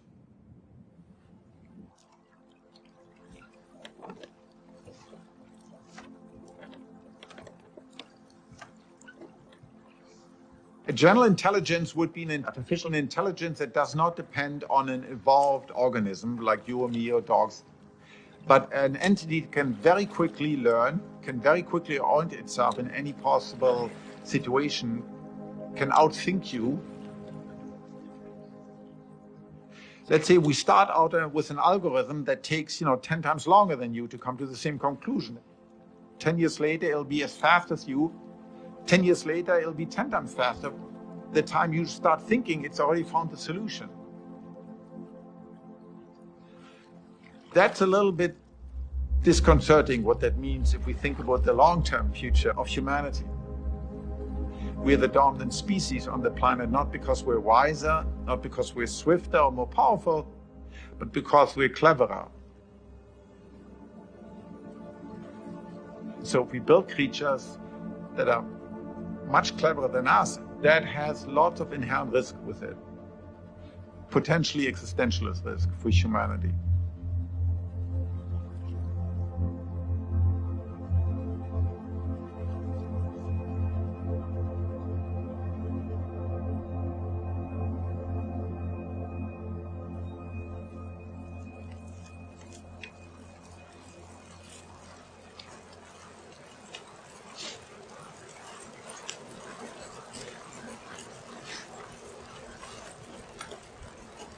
We went away a couple of days over Christmas, and Ruby, she stayed with her trusted dog walker.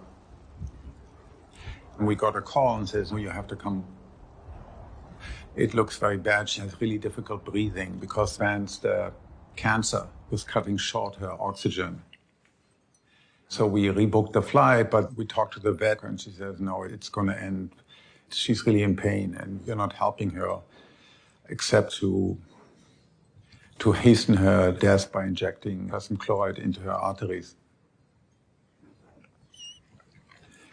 We saw her over Skype, we talked to her, but it wasn't clear she heard us. Dogs don't really respond to things on a computer. We weren't really there at the end.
Since the loss of religion, we are fallen angels. We used to think ourselves as having souls, and we don't believe, in fact, in a soul anymore. Now we build our own machines, God-like creature, computers, and they will resemble us. If we think ourselves as nothing but machines, it really dehumanizes us, and it makes it easy to think, well, in a couple of decades or a century or so, humans won't be around anymore. But that's okay, because we're just machines and we'll just be replaced by better machines. But we need to resist this tendency to dehumanize us and to think us just, well, we're just some algorithm.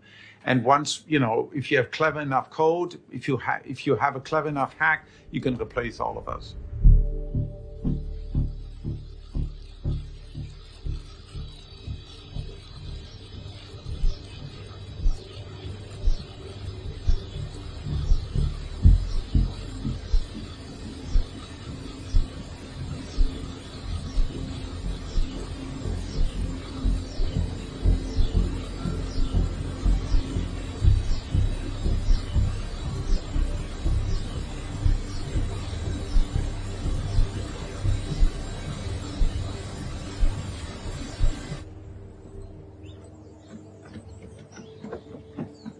After Ruby passed, we were grieving for many weeks where we really, really physically missed her.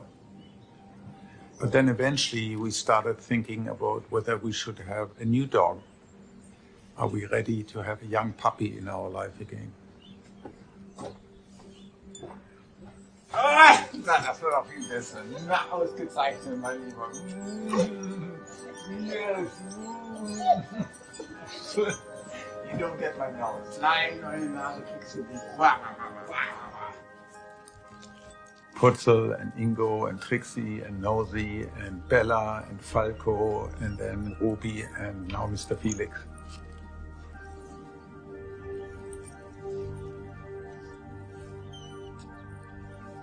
Our culture, just like every other culture on the planet, used to be profoundly heart-oriented, cardiocentric.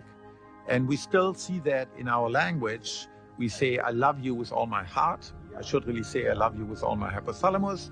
And if you look at schools or churches, they're called Sacred Heart Academy, Sacré-Cœur, which should really be called Sacré Cerveau.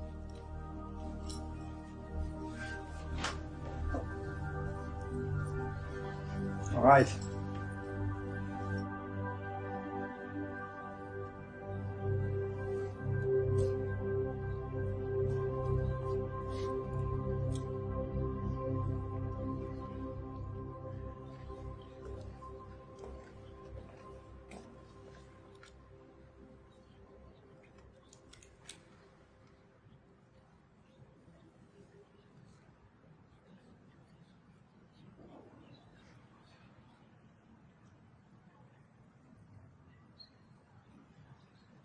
L'homme aux jumelles s'appelle Niels Birnbaumer. Il est neuroscientifique, communiste, et il aime les églises.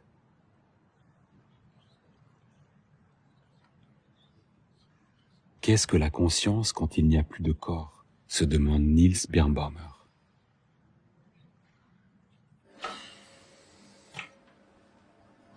The only way for the brain to know what it's doing is to observe the effects of what it is doing. And the effects can only be the behavior, because that's the only thing the brain can see.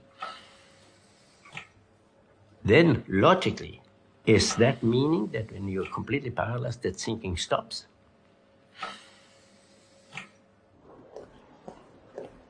Niels Birnbaumer travaille avec des patients atteints du locked-in syndrome.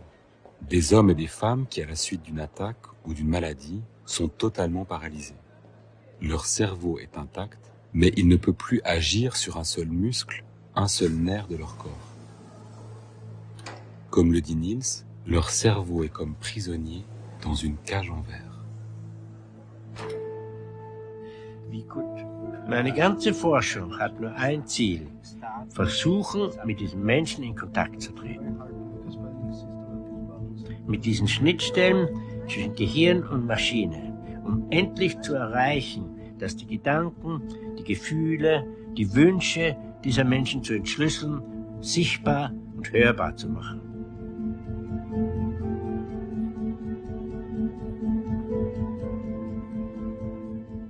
We always have so many journalists interested in your work. How do you want me to describe the way the device works to them? I mean, how do you do the training? Well, we ask the person many different questions, very simple questions, like Zurich is the main city of Switzerland. Bern is the main city of Switzerland. Zurich, you say no, and with Bern, you say yes. And I ask you 100 of these questions, and I know the answer, and you think that answer. Then, after a while, the computer will have a picture of the yes answer, which may be here, and the no answer, which may be here. And then the computer can discriminate between the two. And then I ask you, after the computer has learned this, an open question. Are you having pain? Yes, no. And then we tell the patient the system has recognized your answer as yes or as no. Now, this can be stable on the next day. In some people, it's the same. You think the yes and the no from the same place. In another patient, it's completely different. Every person thinks even a yes and a no at a completely different place in the brain. And on day one, you may have the yes here and the no here. And on day two, you're in bad mood, you're in good mood. It may be on another place. The yes may be here and the no may be here. If the brain answers with this here, then I think that you have said yes.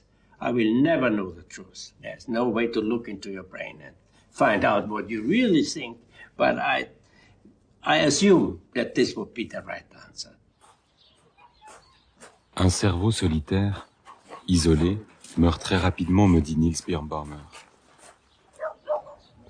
Depuis plusieurs années, il s'occupe de Fabio, un patient italien qui vit dans le salon familial et au chevet duquel sa mère, son père et ses sœurs se relaient.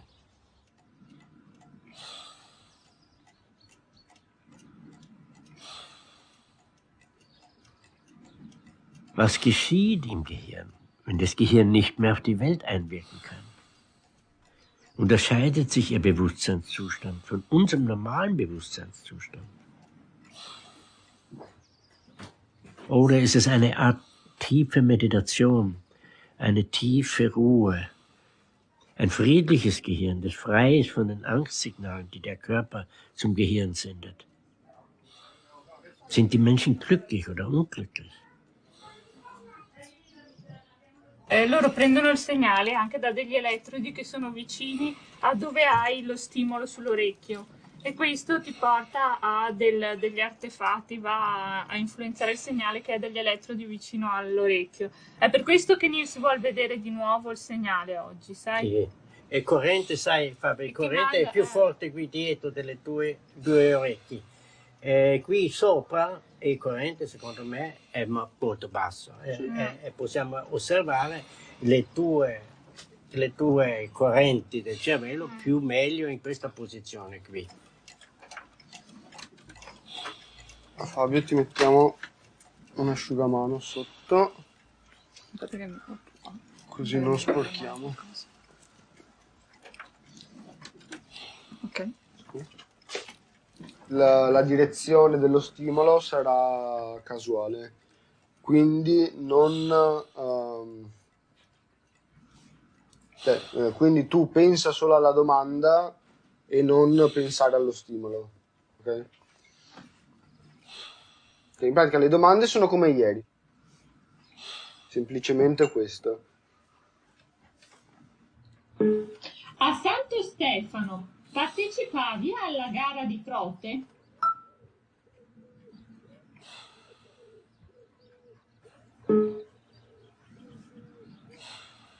Sì. Zio Fulvio abitava in Brasile?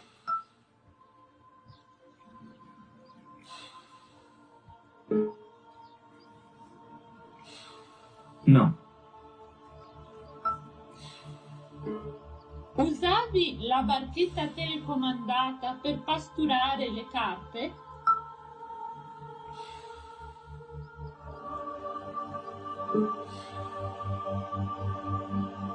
Sì.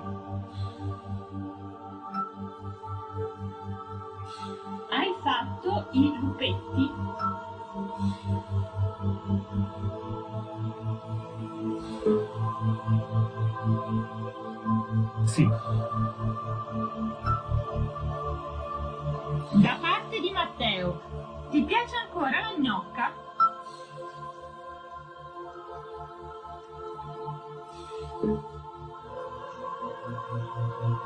Sì.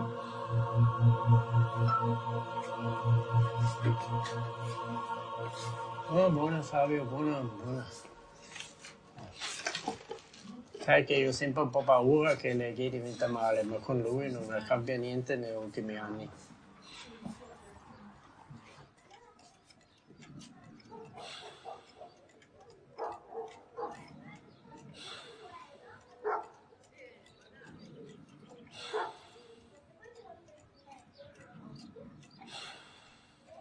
Tino di Buon appetito, grazie.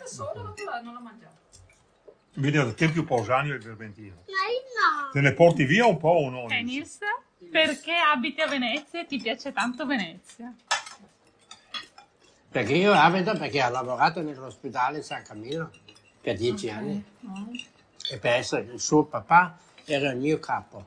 Ok, pensavamo che ci piacesse Venezia anche per, non so, l'arte, le opere, i dipinti che ci sono nelle chiese, le sculture. No, dopo ha studiato storia dell'arte, certamente ha scritto sul pittori La storia veneziani. dell'arte prima di... Prima della psicologia e della medicina. Ah sì? Vabbè, no, il papà ha detto: cosa tu vuoi fare? Vuoi essere disoccupato per il resto della vita? Allora, dopo ha cominciato a studiare le cose serie. Il cervello, sì, come tutti. Però con Venezia è male per gli handicappati. Per Fabio è impossibile. Come vuole un handicappato vedere Venezia? Ogni modo, noi andavamo ogni domenica quasi, no? Voi eravate lì? No, in treno, no, ma quando Fabio stava bene, alla stazione di Padova. Sì, ma se tu vuoi dalla stazione camminare a Piazza San Marco con i sedili di rotella non può. No, Fabio stava bene. Io ho scritto una lettera al sindaco Sì. per fare Come per fa a i Venezia? disabili, queste, come si chiama in italiano? Queste rampe.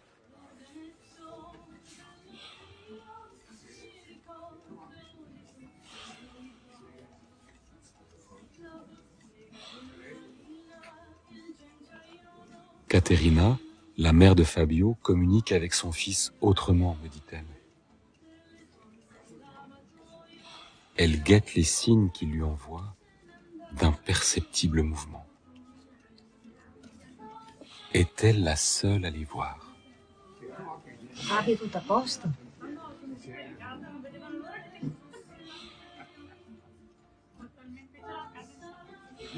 Fabio, sei a posto? Muovisi, sei a posto.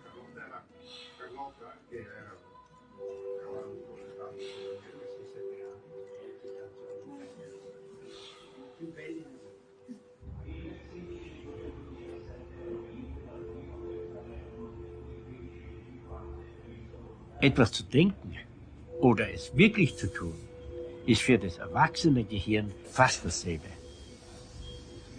Wenn ein Tennisspieler eine Rückhand spielt oder wenn er nur träumt, dass er eine Rückhand spielt, dann macht das Gehirn fast dasselbe.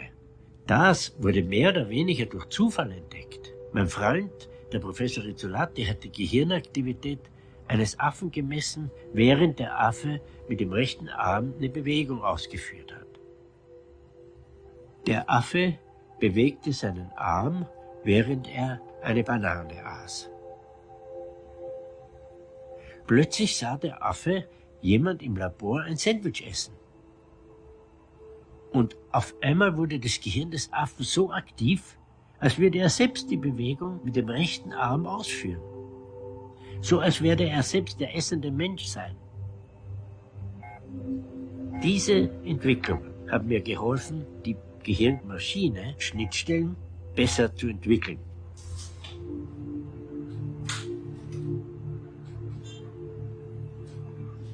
Ce bras métallique n'est pas relié au corps de ce petit singe. Grâce à une électrode implantée dans son cerveau, il le commande par sa seule pensée en imaginant les mouvements qu'il ferait avec son propre bras.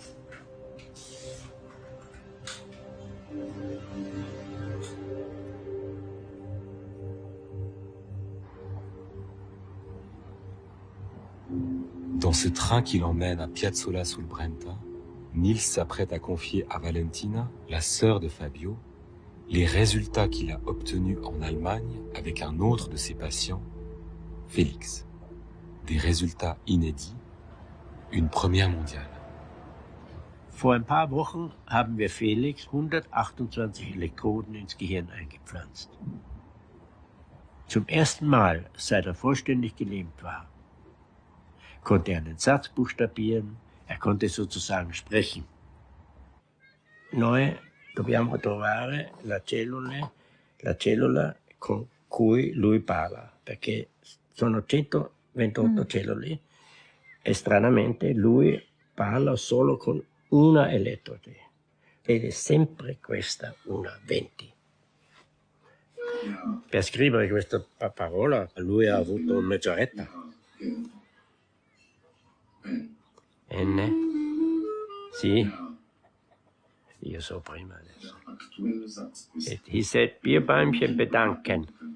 I thank you, Bierbaumer. So this was one of the first things he said. And afterwards he said, put me on the side, put me up, put me down, do this, do this. Mainly it's position change. Ma le cellule in questo caso sono tutte attive?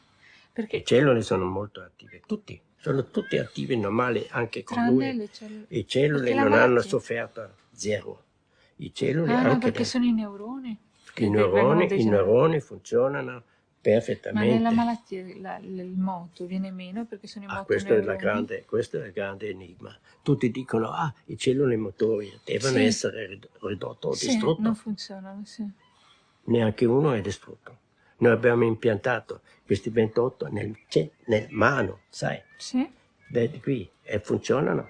Il problema, perché lui è paralizzato, è perché l'output delle cellule è bloccato. Ah, Quando lui ha immaginato il movimento del mano, erano attivate tutte le cellule che fanno il mano. Era attiva. ok. Ma quando io adesso uso questa immagine per per pensare, sì. pensare e per scegliere una Sì, sì, ho lettera, capito. non funzionava. E certamente lui fa una cosa perché senza fare nulla non funziona. Adesso lui fa una cosa, ma cosa lui fa non lo so. Adesso dobbiamo mangiare. Adesso mangiamo. How much would you pay to read someone's mind? Well, this week we discovered that Facebook has paid somewhere between $500 million and $1 billion for a company that have generated what's called a neural interface wristband. They're called Control Labs.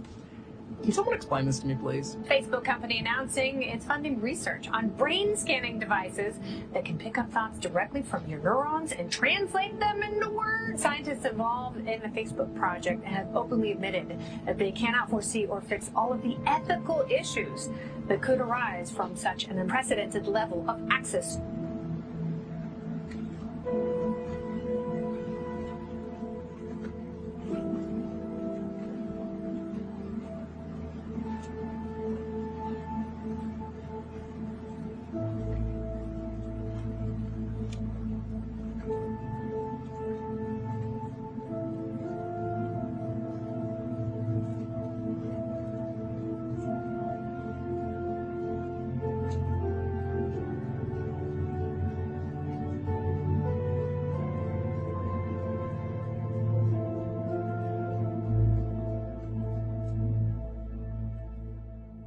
Now, for the first time in our history, we can directly access the brain. We can manipulate directly the brain, not indirectly through media, through our lives, through social interaction. Of course, all this in fact affects our brain.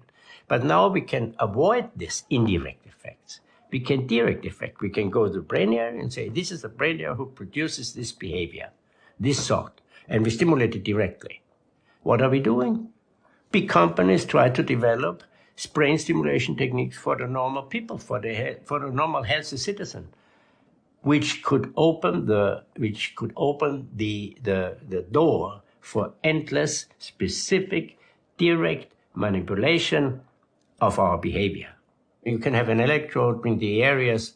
For example, you have an area where you improve your attentive performance. You get more attentive. Everybody wants to be better attentive, particularly when you get old. It improves your attention. Of course, anytime you lose your attention, you press a button and you will get more attentive. And imagine that we all have this now in our iPhone. We can stimulate our brain. And our neighbor who doesn't like us or likes us can manipulate it, can hack it. He can make you from in one day to the other from a, nice feeling, moralistic, nice citizen into a bestial murderer. It's no problem. I know the area in the brain where we could do that. Und was sagt er? Aha. Er wollte die Beine ausstrecken. Ja, das habe ich auch den Eindruck, dass die oft viel zu lange gebogen sind, also angezogen sind. Okay, das hat er gesagt. Und hat er sonst noch was gesagt?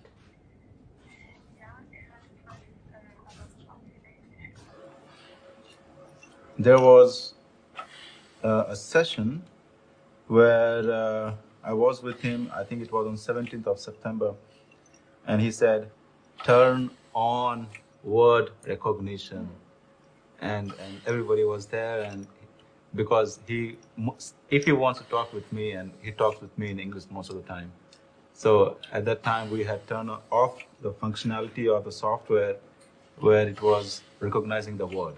So he said that I should turn it on to make the spelling faster. So we are working on that. And he also spells Gustav. Gustav, Lena. That's also an important word. Gell? Gustav hat der Papa auch schon gesagt. Papa hat Gustav gesagt, ja? Ja.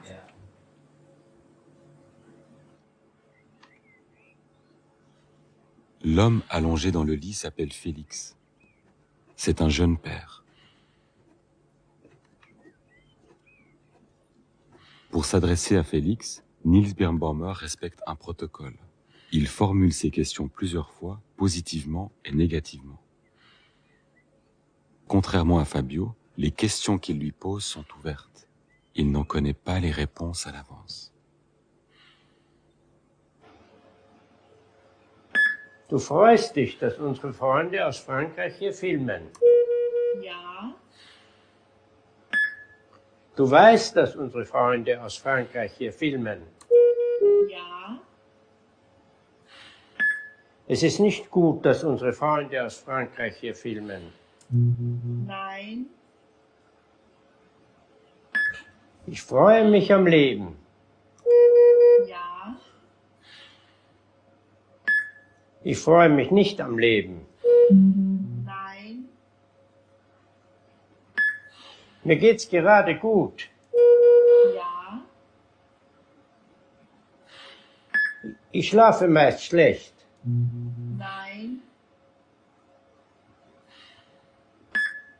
Ich schlafe auch am Tag. Ja. Ich kann mich gut auf die Fragen konzentrieren. Ja.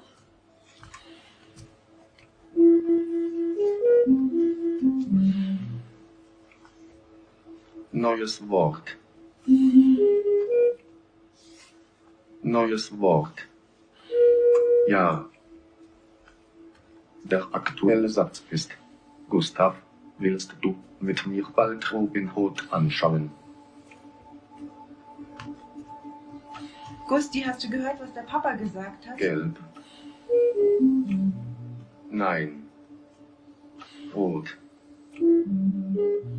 Nein. Blau. Nein. Weiß. Nein. Why we shouldn't be able to ban the application of neurotechnology, the effects of misusing to normal citizens. The effect would be surveillance and control of people. Do we want that in a democratic system? No, we don't want to be controlled. Whether by companies or by dictators, it doesn't make any difference. So I think there should be a ban, and these companies should be blocked and should not apply anything, which we can do. And with the brain, we can do a lot.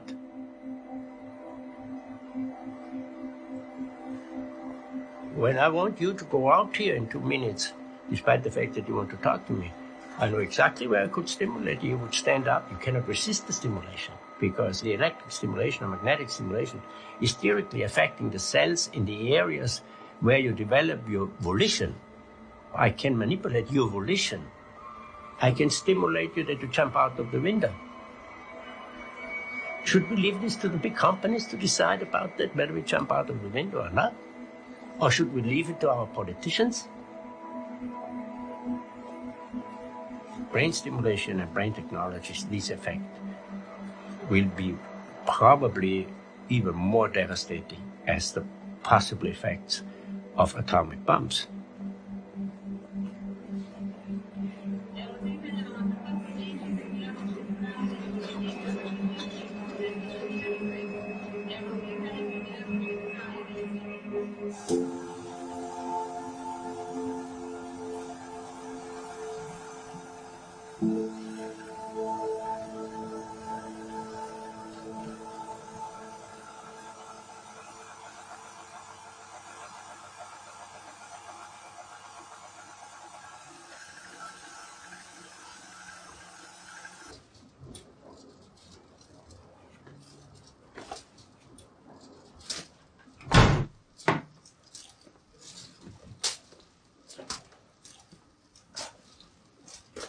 On y est presque. As humans, when we learn, we don't sort of learn in a bubble. We are not just thrown a bunch of data at us and then try and figure out how it works. We have the option to sort of ask the humans around us, our teachers, our parents, questions and things that are even a little tricky, like morality, that we might want to, in general, defer to humans. And so I was thinking about how we could integrate that interface between humans and AI so that it doesn't just make decisions alone. If it's too confused about something like morality, it can defer to a human and try and figure them out that way. So it's quite interesting because you're kind of reversing roles here. It's like the AI is supposed to serve us, and now you want the AI to actually ask for help from us. If the machine is about trying to solve a particular problem and realizes, yes, it can get help, but it can also get it from other machines that are just more performant than the humans, why should they go back to humans? We're not programming them to do something. We're programming them to have the ability to learn things in general. So it's not entirely clear to me how you can prevent the AI from learning things that you don't want it to find out.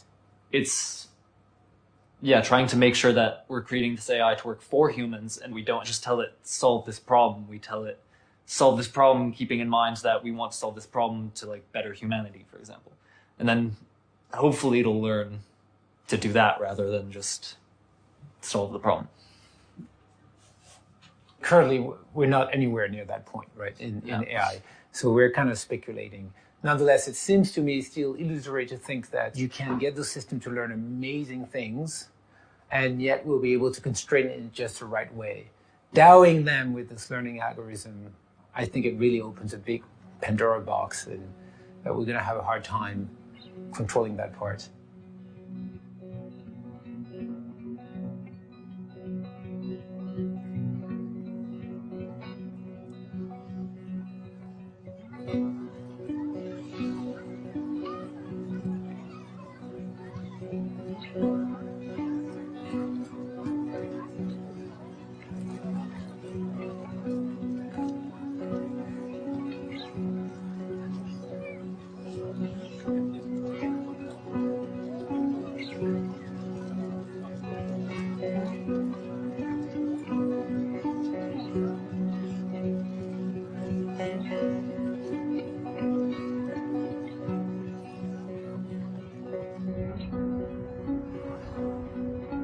Je me souviens quand Adrien avait 5 ans, il est allé voir sa mère, on était dans un train. Il était un peu gêné parce qu'il voulait lui poser une question, mais il comprenait bien que même si c'était une question qui avait émergé, qu'il ne pouvait plus ignorer, c'était un peu une question taboue. Et donc après avoir hésité, il lui a demandé « Maman, je suis pas sûr que j'aime papa ». Alors évidemment, elle a été un peu perturbée par cette question. Elle a commencé à parler avec lui. Au fur et à mesure, elle s'est aperçue qu'il s'interrogeait sur le sens du mot « aimer ».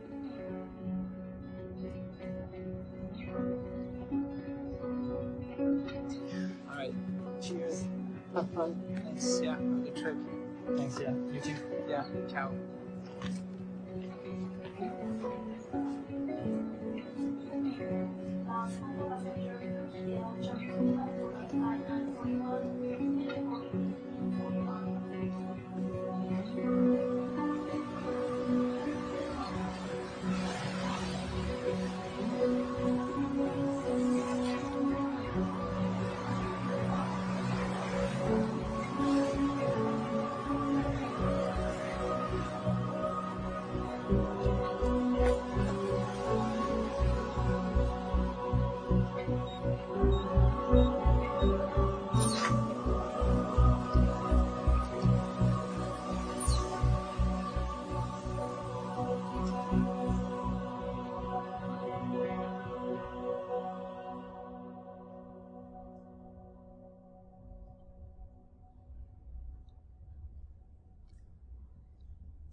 Dunque, prima di passare alle domande da parte del pubblico, volevo lasciare la parola a Usval, che è il fondatore, come vi dicevo, di ALS Voice, per la presentazione della sua associazione e la ricerca che si sta portando avanti.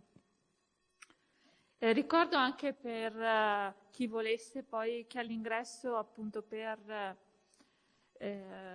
dare eventualmente supporto all'associazione abbiamo anche predisposto una cassettina per eventuali offerte. So before moving on to the question and answer section, I leave the word to Usval Chowdhury, founder of ALS Voice, for a quick presentation of his association and the research that he's carrying out to help the people affected by ALS. So, Usval.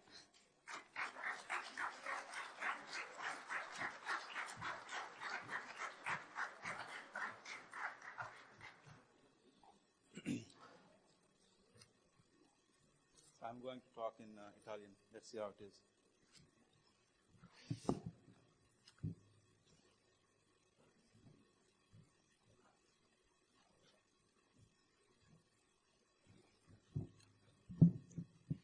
Voglio ringraziare Valentina, Luigi, Caterina, Carlotta per averci organizzato e invitato alla commemorazione di Fabio. Voglio ricordare il nostro amico Fabio, la sua lotta per la comunicazione in questo giorno e i nostri continui sforzi. Ho visto Fabio per la prima volta nel maggio 2017 quando è venuto a Tubinga.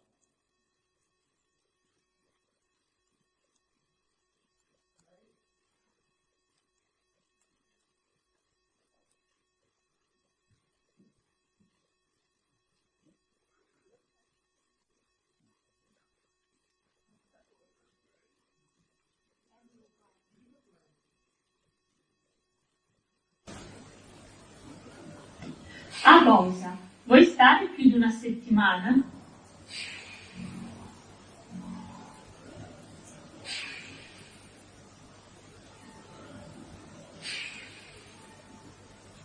Fabio, la tua risposta è sì.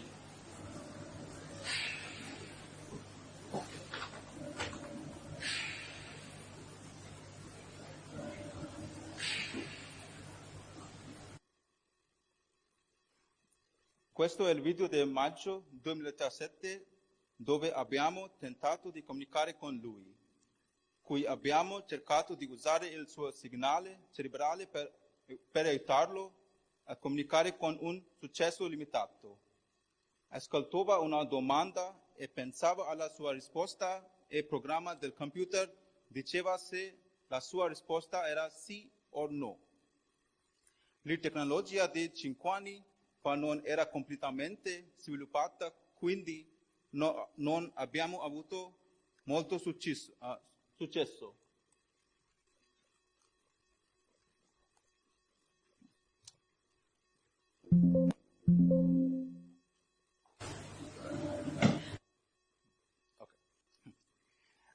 Negli ultimi 3 anni abbiamo sviluppato diverse tecnologie che hanno dato mezzi di comunicazione a diverse persone senza alcun mezzo di comunicazione. Queste persone nella fatto hanno nessun mezzo di comunicazione. Abbiamo sviluppato un sistema che l'ha aiutati a comunicare semplicemente muovendo l'occhio.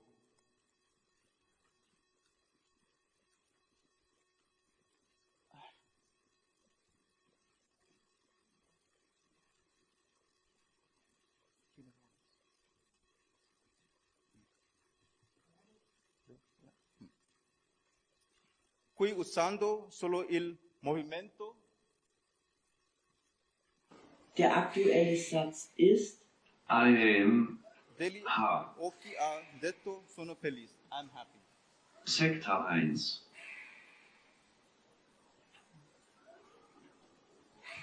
Ja. Sektor 1. Ja. A. Ja. A. Ja. Der aktuelle Satz ist H. A. Sektor 1. Nein. Sektor 2. Ja. Sektor 2. Ja. Sektor 1.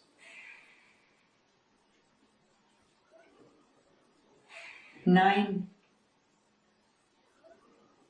Sektor 2.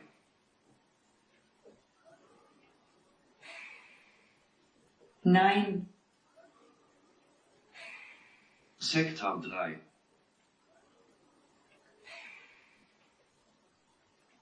Ja. Sektor 3.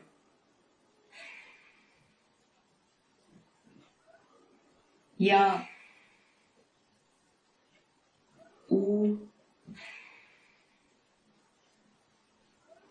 Nein. Y. Ja. Y. Qui possiamo vedere che non vediamo i suoi movimenti oculari, ma solo cercando di muovere l'occhio, ha detto. Nein. Weiß.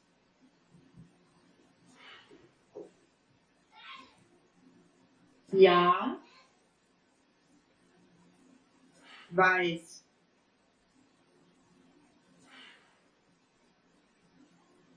Ja. Neues Wort.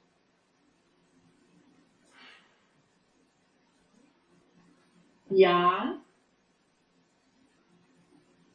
Neues Wort.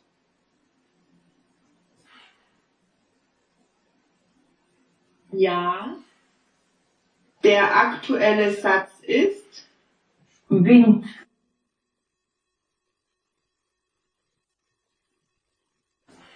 Programm beenden.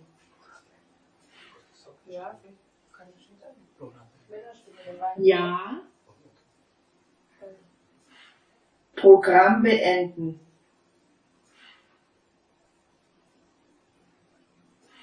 Ja. Sein vollständiger Satz ist Wind, ich brauche eine andere Stimme. Ho bisogno di un'altra voce, poiché la voce del computer era femminile.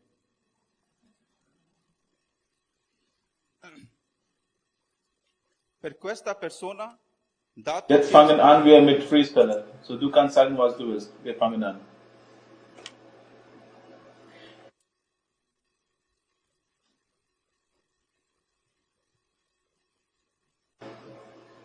Weiß. Weiß. Ja. Buchstabe H löschen. Nein. all the way to the end, video end.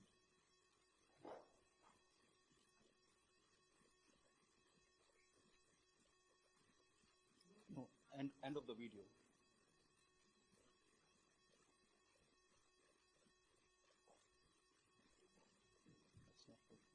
Jetzt fangen an wir mit Freespeller. So, du kannst sagen, was du willst. Wir fangen an.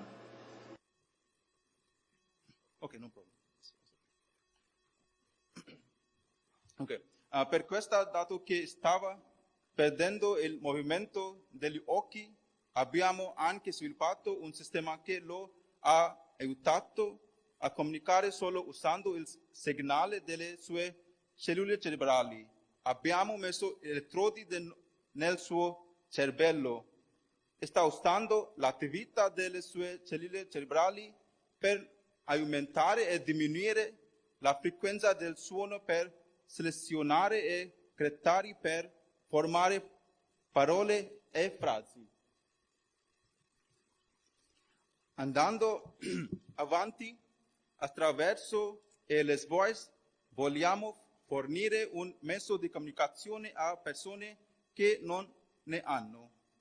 Grazie. Next slide.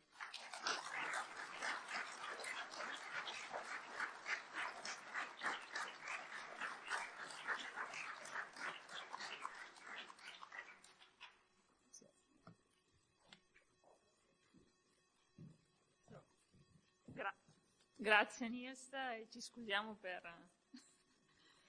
le problematiche tecniche. So thank you Oswald, and okay, apologize for the problem with the technical instrument.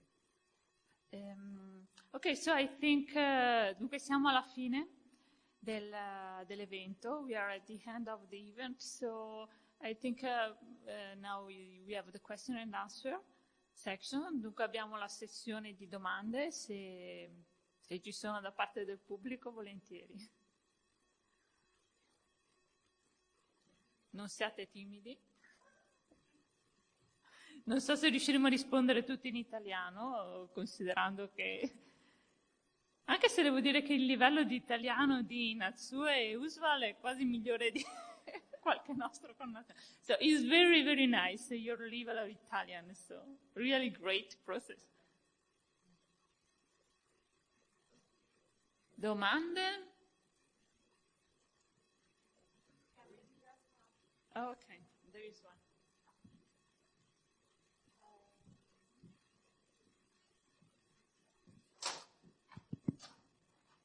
Scusate, mi domandavo come avete scelto i luoghi dell'implantazione per gli elettrodi.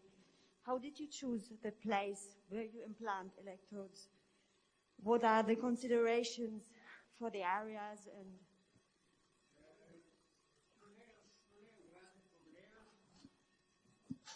La domanda era come abbiamo scelto il posto del cervello dove abbiamo impiantato gli elettrodi. Cosa vuole? È meglio se andiamo lì perché sennò lo streaming non ci vede. Ah.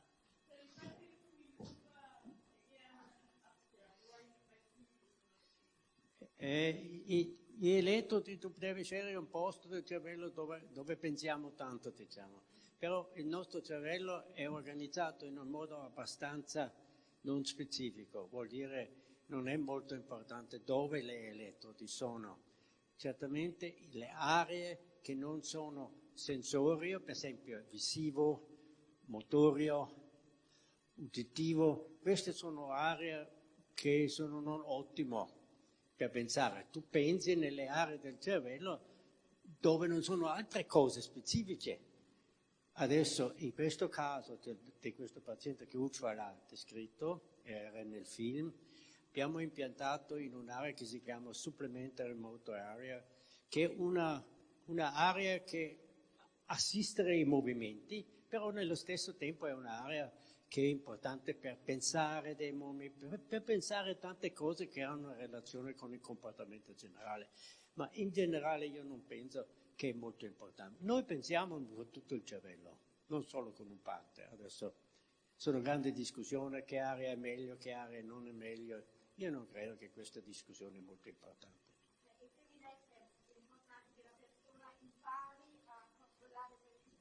Esatto. Sì, dipende. Lei ha i suoi pensieri, per esempio di una domanda, ha un posto completamente diverso di me. E lei cambia il posto come lei cambia i pensieri. Domani il posto in cervello dove lei pensa di una persona che lei ama o non ama è diverso di oggi. Adesso, se noi fissiamo da un'area, persiamo tutto. Dobbiamo essere un'area che è importante per i pensieri, per la memoria, per tutte le cose che sono importanti per noi. Adesso non c'entra molto, secondo me.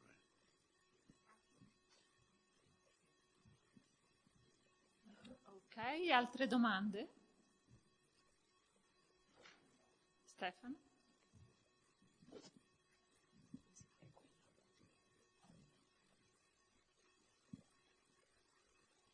Thank you very much to everybody to be here today. I think this question might be good for both Jean-Stéphane, Niels, and Usval, because I think from what you show, and also because of my experience, there is a very strong effort in this direction from Niels, from Usval, and also to document this story together with the movie. I think there is a kind of passion in this direction, which is moving you, probably all of you. So the question is, probably this, I think this passion is, it depends on many factors, which are factors that were present, or maybe they are still present in your life. And I would like to know from all of you just the main factor that push you into this direction. Just like with the motivation. And so, for all of you. And I traduco in italiano. Ho chiesto a tutti e tre, il regista Jean-Stéphane, Nils e Ujval, qual è il fattore principale che li ha spinti verso questo tipo di esperienza nella loro vita, perché vedo che c'è stato uno sforzo veramente enorme nel promuovere queste cose dal punto di vista scientifico o anche dal punto di vista documentativo e culturale per quanto riguarda il film.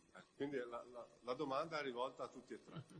Grazie, grazie mille. È difficile questa domanda, Stefano, perché in realtà non sono le cose importanti che ti portano in una direzione. Sai, in questo caso io ho visto che tanti anni fa, 40 anni fa, quando abbiamo fatto un training con persone con epilessia, e abbiamo insegnato a queste persone di controllare il suo cervello e controllare i suoi attacchi epilettici. Dopo abbiamo visto che il 50% di queste persone erano buonissimo, hanno controllato il suo cervello in 100% dei casi e dopo hanno controllato anche i suoi attacchi epilettici. Quando io ho visto questo, ho pensato, perché non usiamo questo con persone che sono paralizzate? Perché per caso ho visto questa capacità enorme di una persona di controllare il cervello e ho pensato, se questo è possibile, perché non è possibile di controllare il tuo cervello e parla direttamente con il cervello? Vuol dire, è una cosa a casa, ma certamente sono altre motivazioni. Alla fine c'è una motivazione centrale per tutti noi, è di assistere queste persone, perché abbiamo pensato che la situazione è terribile, e la situazione è terribile che tu hai dolore, tu non puoi dire che tu hai dolore. Adesso siamo ingegneri, scienziati, dobbiamo pensare cosa possiamo assistere queste persone. Questa è la motivazione di tutta la gente, non è solo la nostra. Questa è una più importante motivazione adesso, però questi scoperti sono scoperti a casa. Non è una nostra intelligenza superiore, insomma, siamo stupidi come tutti.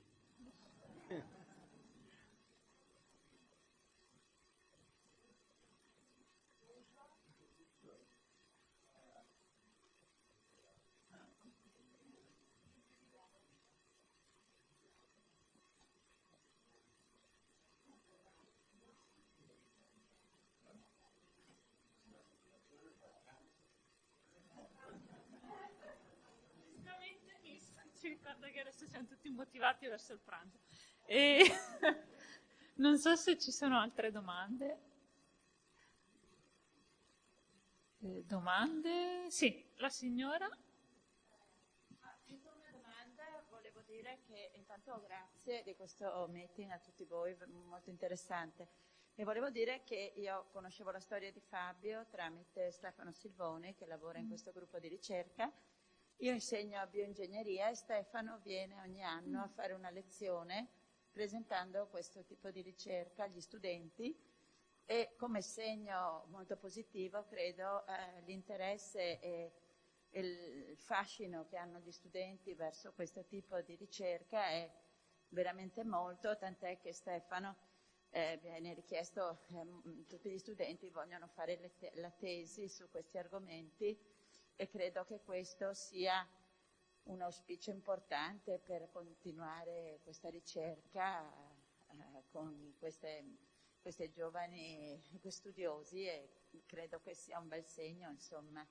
Quindi anche grazie di questo. Grazie a lei. Anch'io condivido. Anche visto poi l'apertura poi non solo al di là dei confini diciamo nazionali, ma qui veramente stiamo interagendo in modo bello poi anche da un punto di vista umano. Niente, sì. Altre domande?